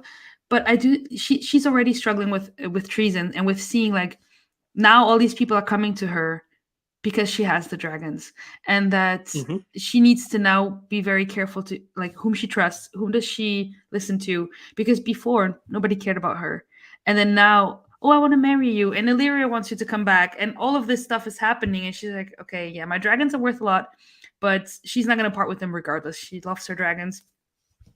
And I just like seeing that she's thinking about certain things already, especially after getting those prophecies about the treasons. And then she's like, well, do you think that this could be? And she's like, no, but this person didn't betray me because of that. And so she's already thinking about what could happen. And I do love at the very end of her last chapter, when she gets 3 ships and then she names them Balerion, just to echo again the 3 dragons from the Conquerors. Yep. And she's really embracing her Targaryenness, also with being the mother of dragons, with all of that. And yeah, I just liked her a lot, her chapters a lot, but especially, of course, the House of the Undying ones, where we have so much prophecy, and this book is so prophecy heavy, I find. And one more thing is, in someone else's chapter, they say, well, the magic died when the last dragon died, and so here you see magic come alive again with the dragons coming back. And so I just really, really, really liked all of that.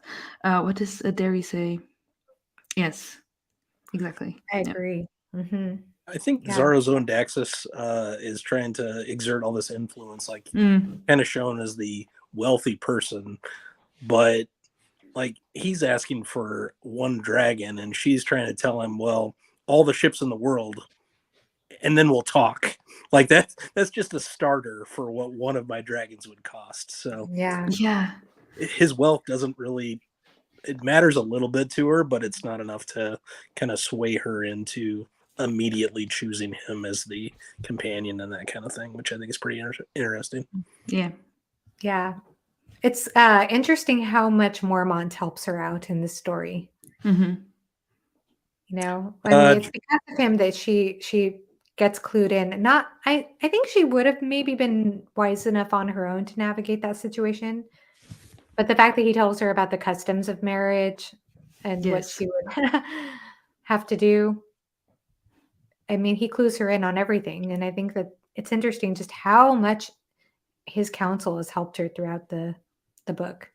And I think, tell me if I'm jumping ahead to next book, but I think Barristan comes back as Whitebeard, right, in this book? Yep.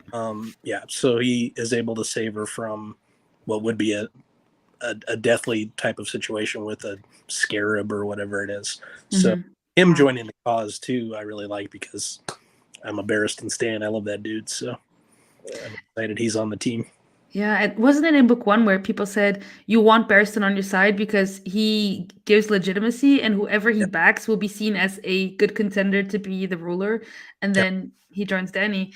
And at some point, when doesn't she tell Dany someone, oh, I'm Daenerys Stormborn of House Targaryen, the rightful, and he's like, oh, sure, and I'm Tywin Lannister, and I shake gold. And I'm like, yeah. This really reminded me of Theon when he arrives and he's like, I'm the Prince of the Iron Islands, and everyone's like, really? Right. We don't know you. So yeah, I think it was one of the 13 that said that or something at the city. I think, yeah. And at one point, when Catelyn goes to treat with Renly and Stannis, I think Catelyn asked Renly, or Renly asked Catelyn, is Barristan with you?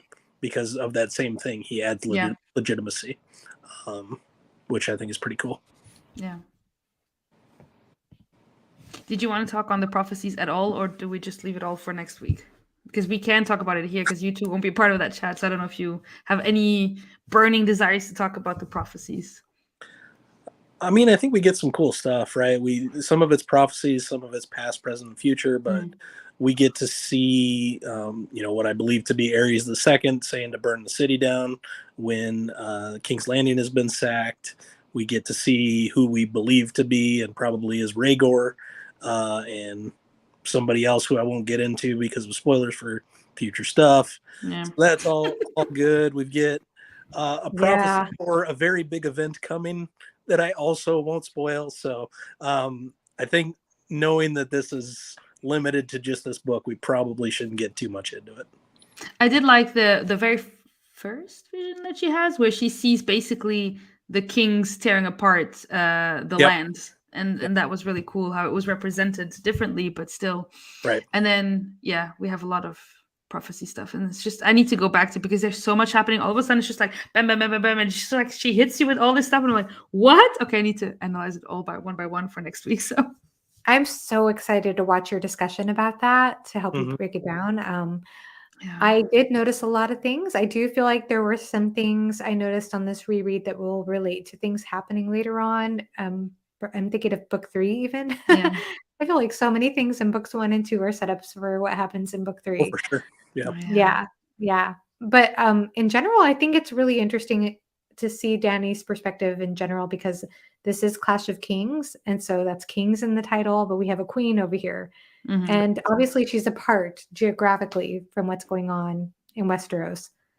But I think that Martin still makes her character incredibly compelling, especially with the betrayals and the introduction of Barristan coming back. I think that's slightly spoilery, so I'm sorry if that is. And also just the whole House of the Undying. What an incredible... That was just one of the most incredible things ever. And I feel like that's where the show just did such a disservice. I mean, I shouldn't blame the show because how do you adapt that? You can't. You cannot adapt the House of the Undying.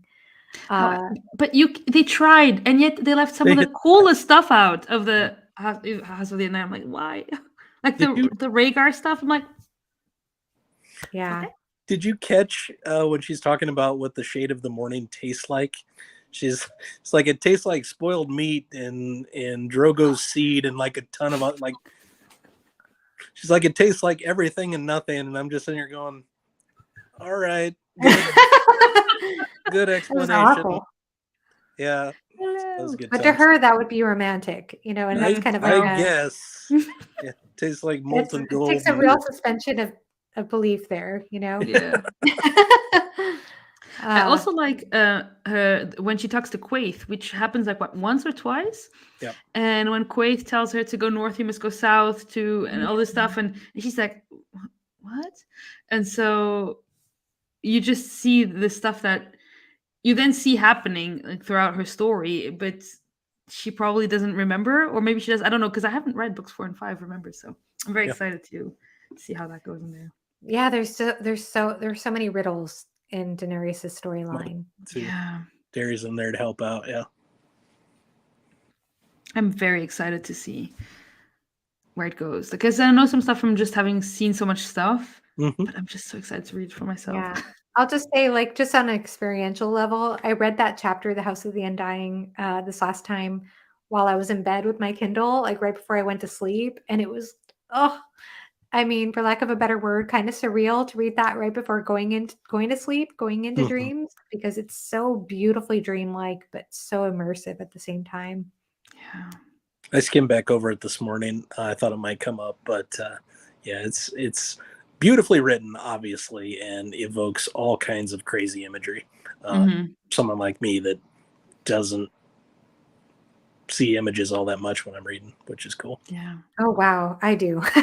And I felt like it's so neat to me in stories whenever I like dreamlike sequences, and I really like it when authors blur the lines between is this real? Is this dream? Sure. The House of the Dying really blurs the lines. I mean, there were times where I thought, is she awake? Is she awake? Okay, maybe not. Yes.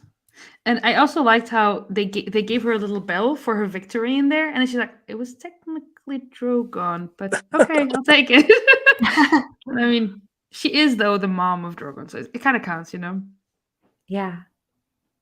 Yeah, I just love that chapter. It's such a crazy chapter. I think you could talk about it for hours on end, Mhm. and which is what I'm hoping to do next week, which Derry will be a part of. So Are you able to announce who your guests are yet? Or yes, so if everyone's still okay, it's Mike from Mike's Book Reviews. It's gonna be Madison from Madison Goodyear. Awesome. It's gonna be Derry.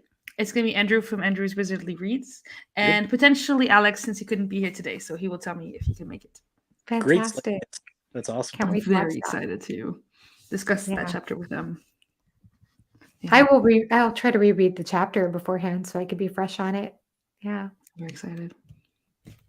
So we didn't really talk much about the Baratheon brothers. I don't know if you want to Oh yeah. talk about them, Renly and Stannis. I mean, Renly is rest in peace at this point. So, but is there anything you want to touch upon both of the brothers? One thing that I go back to, I think it's Donald Noy saying this, who was a smith for the Baratheons, and he talks about Robert being kind of the true steel. And about how Stannis is iron, like he's really tough and strong and stuff, but brittle, and easily. And they talk about Renly being copper, like he's just pretty to look at or whatever. And, Yes. and I really like that analogy for each of them. That's really good. And what's, I guess, frustrating somewhat is that if they just aligned forces, it would be really, really easy to get done whatever they need to get done. But they're both too stupid and proud to do that. And I actually side a little bit with Renly here. Like the Targaryen kings took it. Like they set up the succession after Aegon the Conqueror, so that's why there's a succession. But they took it, and that's how they set it up. So I don't think Stannis has any claim that this is the way it has to be, and I'm immediately king because of my brother was king. Like I don't really agree with that. It makes more sense to me for Renly to be on the throne with the better backing and all that kind of stuff. But yeah, I really love the talk about the peach and all this kind of, like, that's all really good. Seeing them attack each other that way. And I remember, like, the first time I read it, I had no concept in my mind that Renly and the Tyrell dude were together. Like it just didn't put it together. And like the way that basically Stannis is taking shots at him about you're never going to father a kid and all this kind of stuff, like that just didn't register for me the first time. So it's fun rereading through it. Yeah. And the rainbow guard. Yeah, for whatever reason, I just didn't put it together the first time I read it. And I think even Catelyn, right? Isn't Catelyn, when she meets him, she's like, he's married to Marjorie, but it's her brother he's talking to all night. Yeah, which again, that stuff should have been subtle clues, and I just was not very smart, and still am not in many ways. So yeah. I mean, now you know, so you know what to look out for. For sure. Yeah. I also think they played that up quite a bit in the show. Yeah, they did. There was no subtlety in the show. And my brother. Oh my. Yeah. And then I think that the addition of Melisandre in the chapters of Stannis and Davos and whatever, she's so fascinating, and the Lord of Light and all of it. It's so interesting. And is it in this book? Yeah, it is. We get the Azor Ahai prophecy. Right? Yeah. So we get that as well. And so it's just all of it so fascinating. She's like, this is Lightbringer. And then it's Davos chapter, and he's like, this is not a fiery sword, it's just a sword on fire. So you're like, so is she as much prophetic as she thinks she is? So again, the whole religion thing, how much do we believe in these gods? I think it's actually, isn't it Salladhor Sand telling the story in its entirety to Davos and talking about tempering the sword by putting it into his wife and all that kind of stuff. I think it's that sounds right. It could be. I know I highlighted that much, but yeah, it is. So here we are. Yep, it is exactly. That's exactly what happens. Some interesting swords actually in this series, which I didn't really remember as much about. I mean, obviously Needle is well known, but also Ned's sword. I cannot remember what that one's called. Ice. So Ned's sword And then Jon Snow has a sword that's Long pretty. claw. You all are so good at remembering. Sorry, this is like this probably so shows that we grateful. should. I'm so grateful because I'm so bad at remembering it. But then we also have the Lightbringer, and then we also have Heartsbane. Is that the other sword that? So we have a lot of power. That's the Tarly sword, yeah. Sam. Yeah, the Tarly sword. Randall Tarly. I like my favorite sword in the whole story. It doesn't come up much other than being talked about, but it's Dawn. It's Arthur Dayne's sword, and it's from a fallen star, which I think is amazing. Yeah. Oh, that's cool. So it's not even Valyrian steel like the other stuff. It's from a fallen star, which I think is so cool. And that's why Starfall is the name of their keep or whatever. Yeah. I did want to ask really. Oh, sorry. Go ahead. Just a quick question. What does Joffrey name his new sword? Widowmaker or something. It's Widowmaker? Because he had Widow's Wail. What was his first one called? Oh, Widow's Wail was the first one. I want to say it's Heart. Isn't it Heart Eater? It's something stupid like that. Well, my husband and I have an inside joke because after watching the show, he like has it in his pelvis. He's like, "Kiss it. It's Heart Eater." Like he just has a little hip swivel with it. And we just like I don't know. We just kept on saying that over and over again to the point where I can't get out of my head. And I laughed out loud so hard when I reread that part because I remembered it. But you were going to say something. Oh, I was going to talk about the magic thing because about dragons and magic and dragon blood. Because the alchemists, which were really cool. I think they were even mentioned in the prologue too. The alchemists who have been totally ignored all these years, probably because magic hasn't been as prominent in this part of the world for a while. It's obviously existed in the world, just not in this part of the world, in Westeros specifically. But because, is that the impression you all get? I don't know.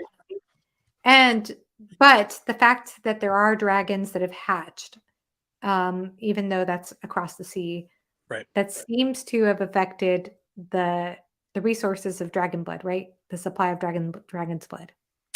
Yeah, and they talk about the production of wildfire going up 1 billion% or whatever and stuff like that, and that's based on the spells and these kind of things. So all that stuff is sort of supposed to be tied in, at least I think.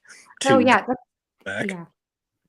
that's what I'm talking about. Like the fire, isn't it from dragon blood, or is it, what is the name of the liquid? Wildfire you're talking about? Yeah. I don't know if it's from dragon blood necessarily. Maybe it is. Maybe I got it wrong. I don't know. I think it's produced with some type of spell by the pyromancers, but I don't like. So wait, it's sort of glazed over. I think. I don't think it's necessarily told to us, but. Did the production go up since the dragons were? Oh yeah, that was the impression I got. Yeah, that was the impression I got. Yeah, I was driving when I heard that, and I was like, "Did I get that? Did I not get that?" And I was like, "I'll ask them tonight because I don't." Yeah, no, it's interesting. So I guess dragons being alive in the world is causing other stuff in other parts of the world to be possible. Yeah, that is because they had been making it at Cersei's request, if I remember correctly. And then Tyrion goes to meet with Hallen or what, I don't remember the pyromancer's name. Yeah, I remember. But he's basically from these last couple weeks or whatever, and it seems like it would line up timeline-wise, the dragons hatching. So. Oh, that's funny. They put it on the dragon pit, right? In the old dragon pit. Which, by the way, that made me really sad because of Fire and Blood, and I was like, "Oh, the dragon pit." So it's just like because you know what happens there, like. Sad. Joanna, you need to read Fire and Blood. I know. I have the audiobook. I downloaded it because Joanna, you said the audiobook was so phenomenal. It's good. It's so good. So I don't know if I could follow it because I have a hard time following Fantasy via audio. That alone. one, it just feels like you're reading nonfiction almost. So the hard thing with Fire and Blood though is so many names are the same or very Yes. similar because of all the Targaryen names. So there's a zillion Aegons and there's a bunch of Aemons, and so I need to do it immersively when I do it. Okay, I will. I might immersive I have trouble keeping track. So, and especially when it's what Jaehaerys, who has like 13 children or whatever, and they all sound exactly the same. So, like, wait, oh yeah, okay, got it. Yeah. I wanted to ask you because we're almost at 2 hours. I wanted to ask you what your favorite moments in this book were. They don't have to be plot; they can just be character moments, whatever. But what you liked the most. Hmm. I mean, I don't know if there's ones outside of what we've already talked about. I don't know. To me, again, the scheming by Tyrion throughout the book is my favorite part. And him just kind of leading people into battle, I think, is stupid and awesome. So, um, anything with Tyrion on the page is my favorite. And I also obviously love House of the Undying. That's great. And I would say, again, I like all the interaction between Stannis and Renly. I think it's all very, very good. Yeah. Yeah, that's really hard, Joanna. I I don't know know. that I really have. I mean, because I would say the same thing as what Scott said. I love the Blackwater battle. I love. I just like the things that keep sticking out in my head are dialogue moments. I Mhm. really love like the dialogue in general. Just every like the moments, especially with Sansa and Cersei. I liked those particular moments. I thought Yeah, that's those good. were fascinating. But I love the prologue. I love the House of the Undying. I love Blackwater. Is it Blackwater? Battle of the That Blackwater. battle of Blackwater. Um, and also, you know what? Something we didn't really talk about, but I was actually very touched. Oh God, you know what? One of my favorite time moments is the whole conversation and everything leading up to it between Catelyn and Jaime Lannister. Mm. That conversation was just Yes. like, oh, it was so good. It was so good. Yeah. And everything leading up to it because she's dealing with her father dying and with the news that her sons Yep. have died. Yep. All of that was just so perfect for me. So Mhm. that really stood out as well. Yeah. Jaime talking about how it's impossible to follow all of these oaths that contradict each other. So good.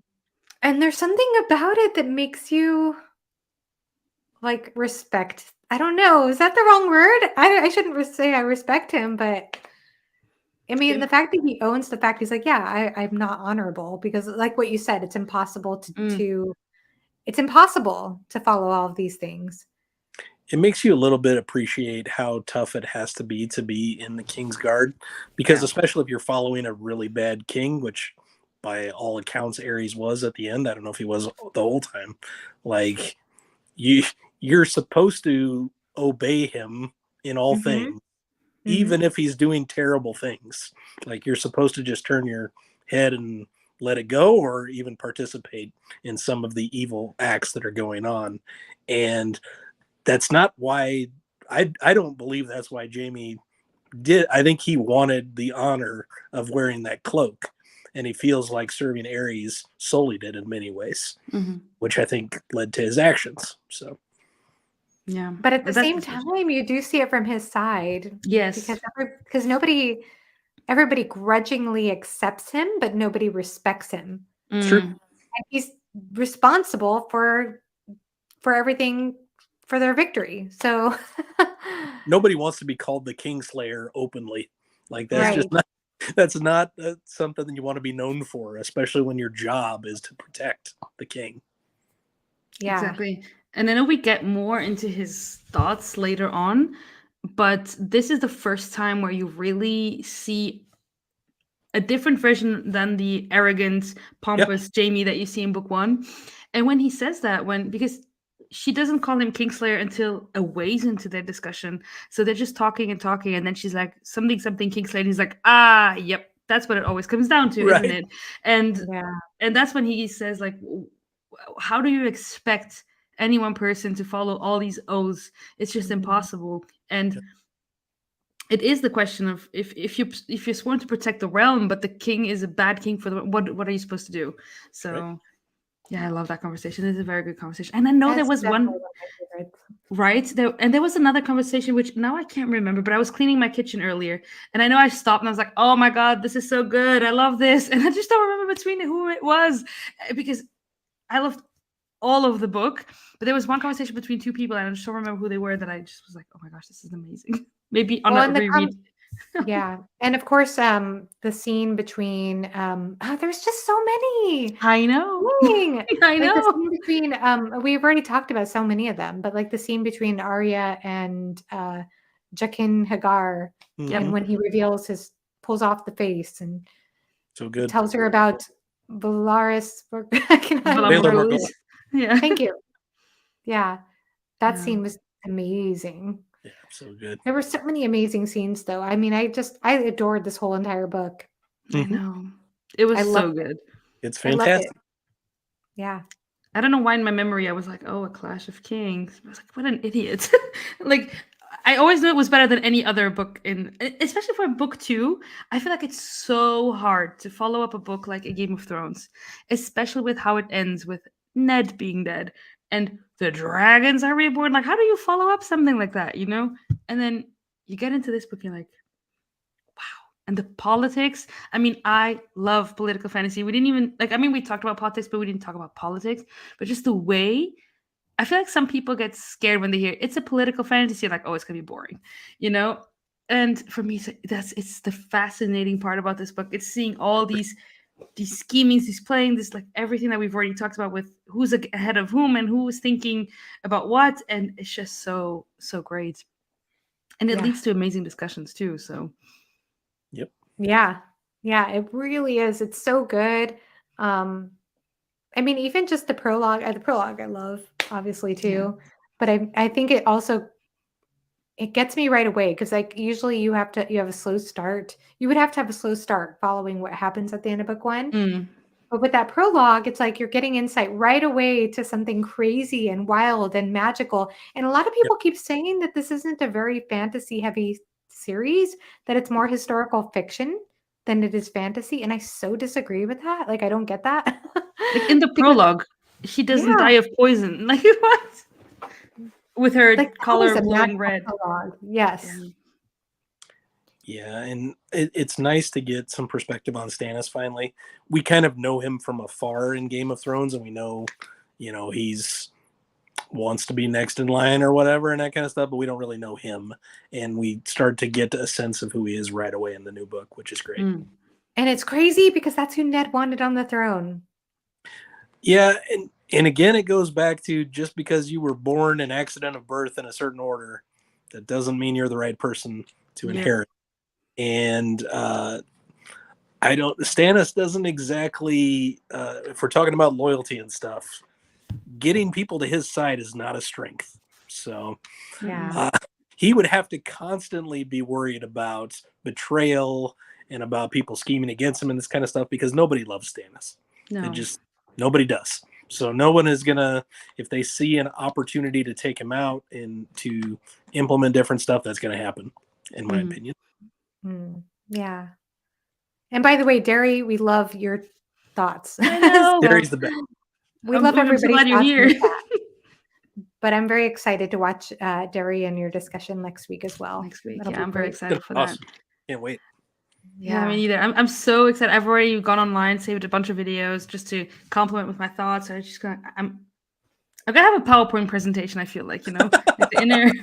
Oh, I'm so excited to watch it, Joanna. I'm so excited. Like, I'm actually debating if I should do, but then PowerPoint looks dumb, But maybe after I'll create a video on it, with everything we've discussed. There are so many cool things that people could do videos on, probably, for this book, cool little comparison videos between characters. I mean, we just talked a lot about Theon and Stannis, or between Stannis and Renly, or any couple of characters. I mean, I think you could really do a lot of different conceptual videos on. Mm-hmm. Yeah, definitely. Cool. Well, since we are running on 2 hours, is there anything else you wanted to say? Yes. Do you say what your favorite part of the book was? It's so hard to pick. It's all of everything we said. I think it's that one discussion, whom I don't remember between who it was. I also loved, of course, the House of the Undying stuff. I also, surprisingly, a part I really liked was the Sansa part, and it's when she's in the little protective thing when she's there, and she has this thought what is it that she does? Because Cersei says, like, let's close the doors or something. And then she's like, well, what about the women that went to pray? She's like, well, sucks to be them, kind of. And then Yeah. Sansa thinks this is not the kind of ruler I would want to be if I became queen one day.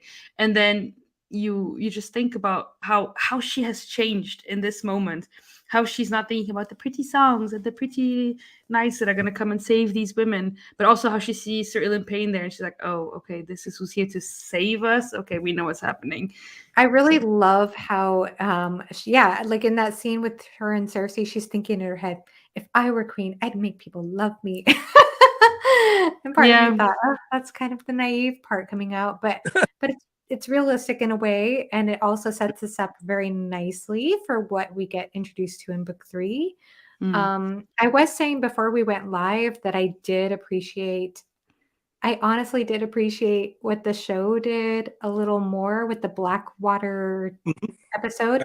Was written by George R.R. Martin, because there are certain things in that chapter that just translate a little better to the screen.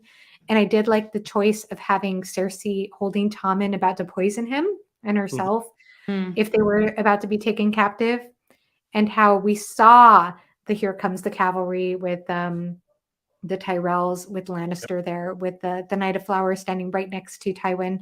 I thought that was such a powerful, powerful visual. And even though I think the books are still better than the show, I did appreciate what that episode did a little more than what we got in this book. And just the visual spectacle of the wildfire is incredible. Yeah. I've started season 2, the rewatch, but I haven't gotten to that part yet, so I'm looking forward to rewatching that episode. I'm so afraid to watch it, because every time I watch an adaptation after reading a book, it alters my memory of the book.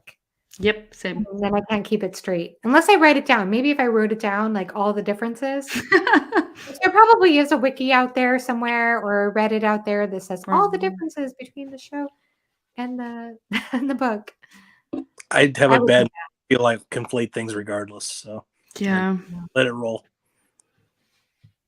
Well, this was fun, Joanna. Thank you so much. This was so much fun. Thank you too for coming, and thank you for the super interesting discussion. I mean, we talked for 2 hours and it didn't feel like we were grasping for topics. So I'm so happy. Thank you so much for coming, and thank you everyone in the chat who was very active, and for watching, and for everyone watching after the fact.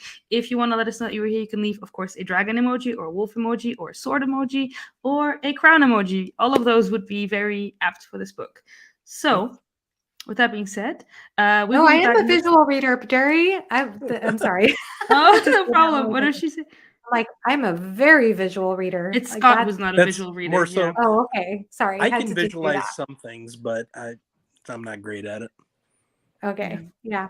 Anyway, I'm sorry I interrupted your outro. No problem. No, I was just going to say that next week we're going to be back on my channel for the House of the Undying chapter. So that one will be spoiler heavy. So if you haven't, I wouldn't even say if you haven't read the rest of the books, which I only have read the Storm of Swords. But anyway, maybe you don't want to watch it. And then we will be in end of April for Storm of Swords on Alex's channel for the first live show. So that's going to be it. So thank you so much for watching. Of course, everyone's channel is linked down below, so you can go subscribe to them. And we will see you very soon. Bye. Hey, everybody. Bye.